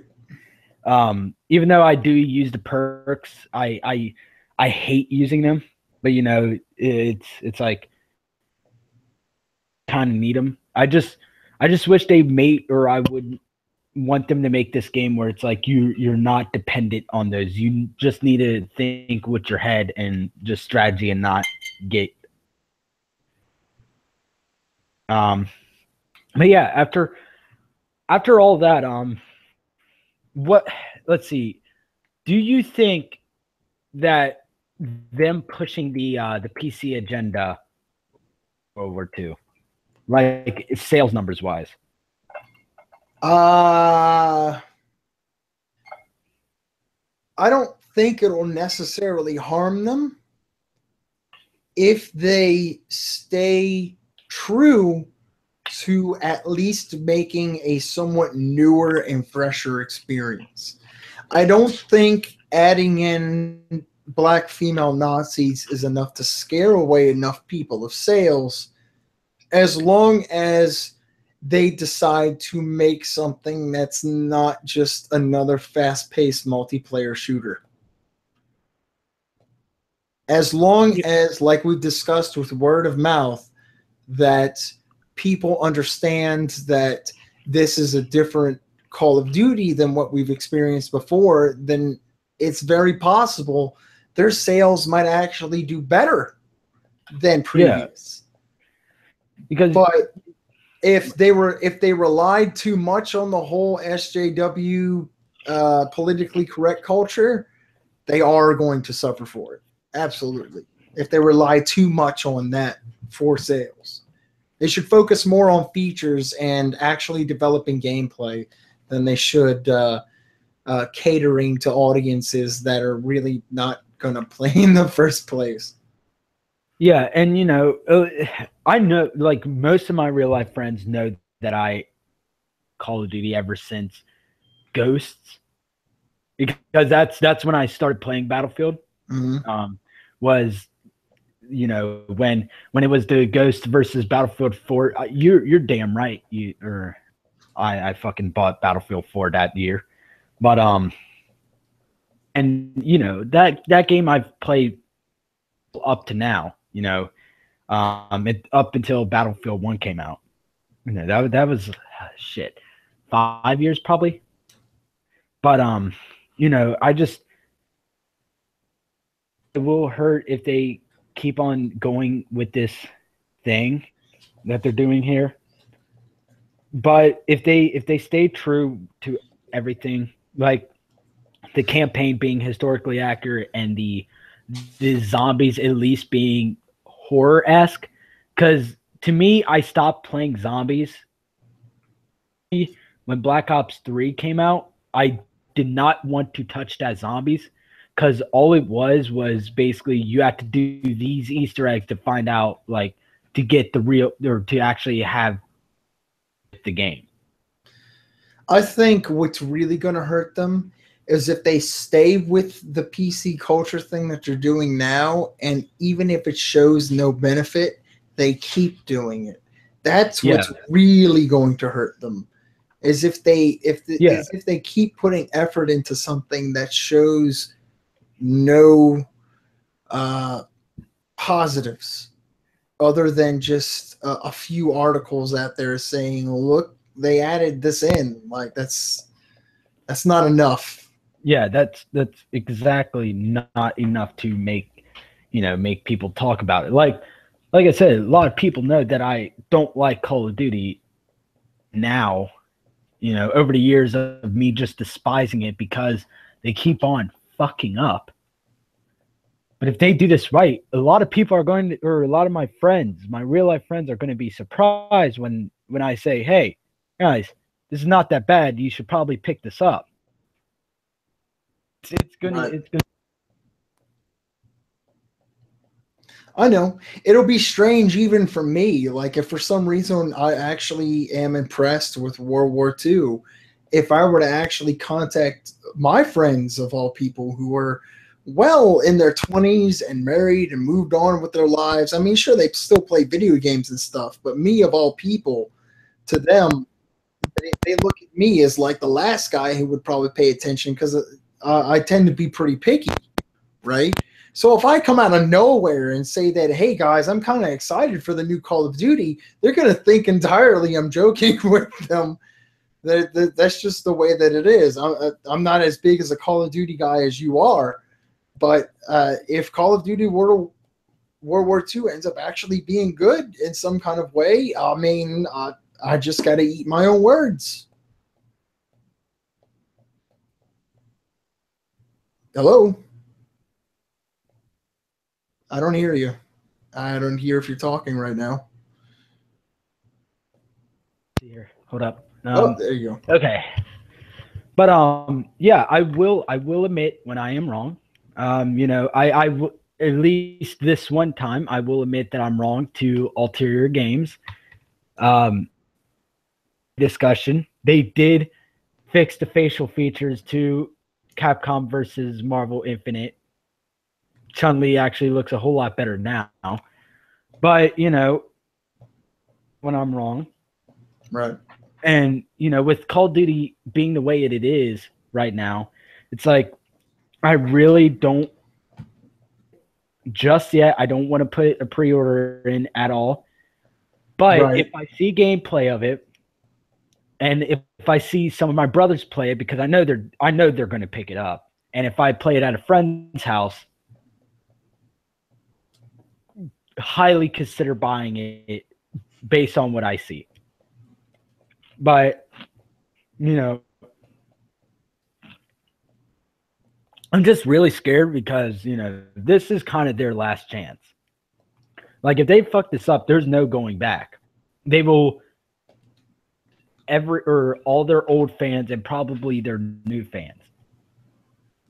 Which speaking about new fans, how do you think that the new generation will take COD? Or the World War II? World War II or okay? No. I'm saying Call of Duty World War II. How do you think that they'll take this game? Since they're used to jetpacks and shit being in. I'm no social expert or have a degree in this, but it is entirely going to rely on meme warfare. I promise you, if there are no good memes about this game, then there's not going to be any Generation Z sales. Like, there's not going to be any 16-year-olds or 15-year-olds asking for it under the Christmas tree or anything. There better be some good memes. There better be them good memes, or it's not going to get any sales with these new darn kids. It's just not. That is one of the biggest things that really perpetuates a general stereotype and social attitude towards something nowadays is a decent internet meme. It's sad to say, but that's just the way it is. They can really sway the way people think. And if there's no good things about this game perpetuated by an internet meme or a forum somewheres, then what good are they going to have? Because that entire Generation Z only cares about what they read online. Yeah, and I mean, with the situation with CNN, everybody didn't know what it was about until they released the meme of it, and then people started making memes, including myself. Right. And and now it's like, it's like, yeah, I do agree with you. They probably have to do something to make this game above like what they know today. Like I said, I was 8 years old when I first played Call of Duty, and I was never really introduced to World War II, but I knew the second that I played that game, getting into just the girls singing, or the woman singing in the main menu, told me that this is not something that should be taken lightly. But I don't know if it's going to be like that for everybody else. The generation that's after me. I don't know. I feel that it's going to be a mixed bag, because, like you said, this generation is all hyped up on fucking just this how do I say this, fast paced, really actiony, non-strategical gameplay at all. I think it's a mixed bag. Right. But for our next topic, oh my god, how many more topics do we have? Because no, two more. Actually, two more. Okay. No pressure, but it might be best to sooner or later start tying this. Oh yeah, I know. Which this was something that you were talking about earlier. What do you think the future is for Call of Duty if this does not? If it doesn't, then they might actually resort to things that Bobby Kotick, the CEO of Activision, originally wanted for Call of Duty, and that's going to be things like monthly fees for playing the game, like most MMOs would have nowadays. Or I'm sorry, several MMOs would have nowadays. At one point in time, Bobby Kotick actually wanted there to be a monthly fee on top of people's Xbox Live fees to play Call of Duty Online. He wanted people to pay for their servers easily $15 a month. He felt like he could get away with that. You would see if this, for some reason, Call of Duty would fail, them trying to make their money back. And honestly, it's not going to happen if their audience isn't there in the first place to even buy it or even purchase anything in game. So honestly, they just slowly started hemorrhaging money, and they wouldn't be making anything. This series that has been going on for close to 20 years, if not more, is just going to die out with not even a bang, not even a good game or anything like that. It's just gonna wither and die. Yeah, it's like I said, like these companies are working on these games. I mean, you have Infinity Ward that just worked on Infinite Warfare. 2 years ago, you have Treyarch that worked on Black Ops 3, and now you have Sledgehammer that's working on World War II. So it's like, if we're going back to World War II, then what's the next game going to be like? And if this game flops, World War II. Oh God, please don't. That's why I have future World War II. We need cyber World War II. We need cyber World II. Watch out! It's the digital ovens, and we're burning all of your files. But I don't know. I just think if they do this poorly, if they do World War II poorly, they will not only lose their new fans, they will definitely lose their old fans, because I know people that was people just like me.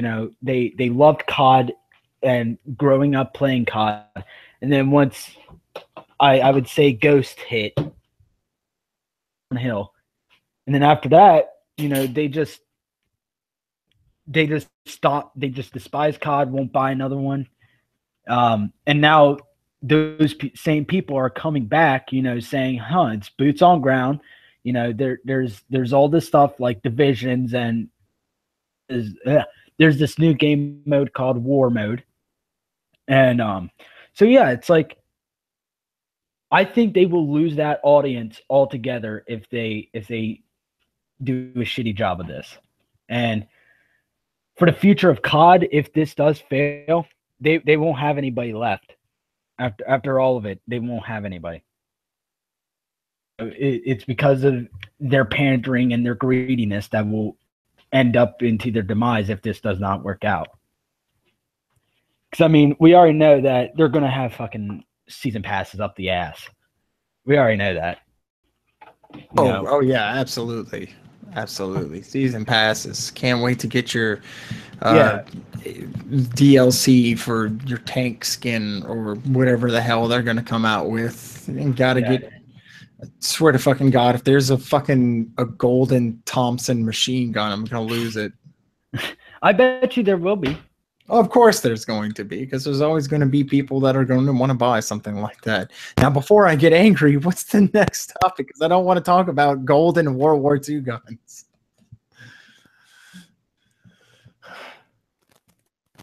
After, all the, the pissing and moaning, what is your overall feeling towards World War II?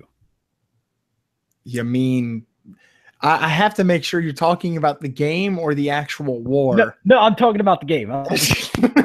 Because what is your feeling about World War II? Well, like overall feeling. I think there were a lot of misunderstandings. I think we should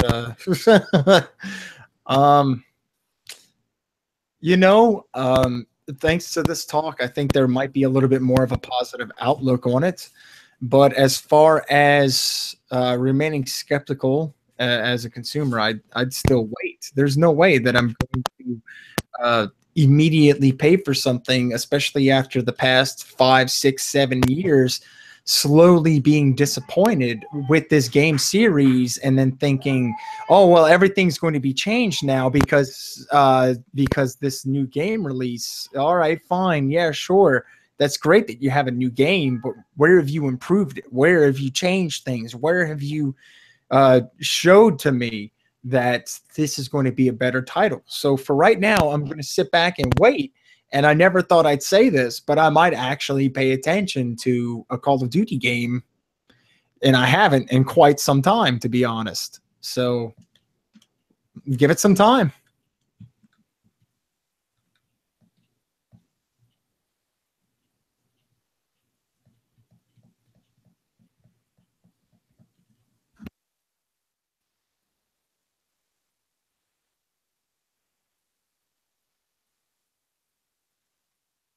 I do.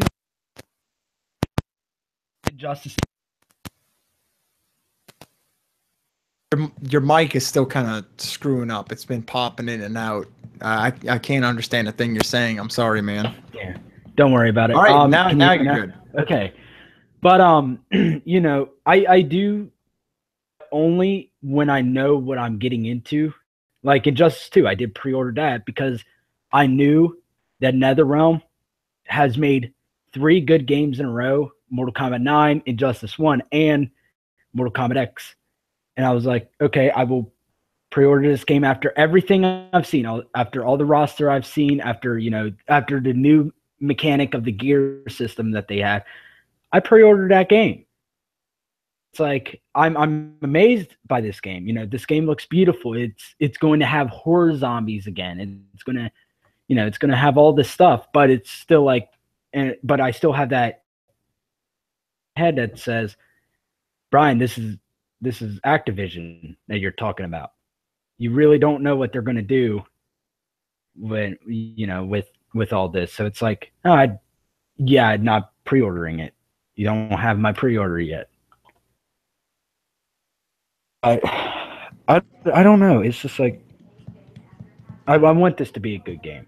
I really do. And right. I hope it is. Because I do want to see a future for Call of Duty. And I wish they would do what they're doing with Assassin's Creed.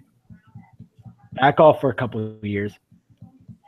Come back with Treyarch having one game, Infinity Ward having another, and then Sledgehammer, and then just wait a couple of years, release it like like every 2 years they would have 3 games in a row, and then 3 years pass, and then 2 more years pass after all those games came out. Right. Just give us a break from Call of Duty sometimes. Just get some fresh ideas, work on your animations and everything, and you will be successful. And don't pander to these fucking SJWs that won't buy your game. Right. But yeah, that's basically it. It's like I am pissed about most of the stuff that they're doing, but with everything, I'm actually becoming more okay with it, but not as like the swastika. I will never let that go.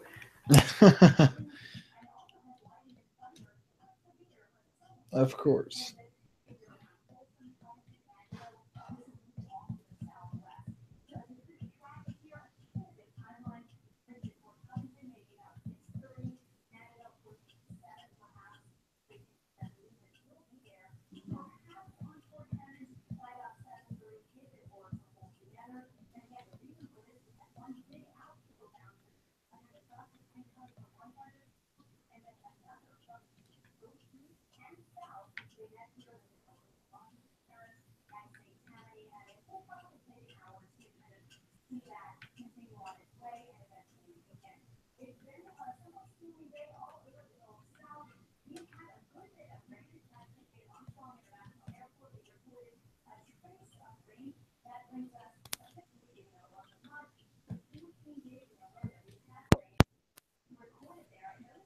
And yeah, it's been 2 hours and 16 minutes. Holy shit. But but yeah, so thank you, BobBoom, for being on. I would just think that it would be, since I've been on your channel twice, that you would be on my channel. Oh yeah, no problem, man. I had time. I had what's a good way of putting it? I had a very interesting talk. Yeah. And those are some of the best talks. So this was a good talk. Yeah, and it's like I do love, and because I discussed with you was the reason why I did want to do this series in the first place, like this podcast series. And it's like I said, you were an inspiration to me when I was making this channel, to not sugarcoat shit and just like let the truth be, and yeah. So I was like, okay, good. Podcast series, Yeah, thank you for that. Cool. But yeah, a lot of the times nowadays, especially when you're looking at things like video game journalism, they do sugarcoat way too much. And just as normal people would with things that are too sweet, you got to tell yourself, wow, this is a little too much. This is too sweet for me. I don't want to eat this, right? Like, you ever had just something that just had too much sugar? Well, that's what video game journalism is like. There's just too much sugarcoating going on, and there's not enough truth telling going on. And I like to think that there needs to be a little bit more truth telling. I may not be the best at it. I may not always have the most truthful thing to say, but it's good to know that there's someone else out there that's willing to put forward the effort to try and be a little bit more honest when it comes to video game journalism, as it would. Because technically, if we are paying attention to the news and development and giving our input in some kind of way, on a very weak level, we are video game journalists ourselves, are we not? So let's try and be the beacon of light, even if there's only going to be 3 listeners. Well, when this actually goes up on iTunes, I bet there's going to be. I think I got like over 50 listens on my last podcast, I believe. Oh yeah, especially with the Call of Duty in the title, it'll probably get some. It'll probably get some stuff. Okay, cool. But yeah, so yeah, I guess that's it. Thank you all for listening. If you 2 hours and 20 minutes, but yeah, thank you all for listening. Yeah, thanks for stopping by. It was good chatting, and I'm glad if you even did make it through all the almost 3 hours, if not already 3 hour chat. Thank you so much for listening. I hope you at least learned something, or maybe changed your perspective on something, or maybe even have some input to put in, because it's always good to read input. Yeah. I mean, this video will definitely be on my YouTube channel. I'm not sure about BobBoom if you want the audio file, but I mean, Haha, joke's on you. While I've been playing Last Remnant, I've also been recording. Oh, okay. That's okay. I was about to say, because that is This is easily a 30 gig video. Yes. Oh yeah. Oh, dude. Fuck yeah. This is gonna be bad on my space when I download the audio file. But I mean, yeah. So see ya. Yeah. Thanks.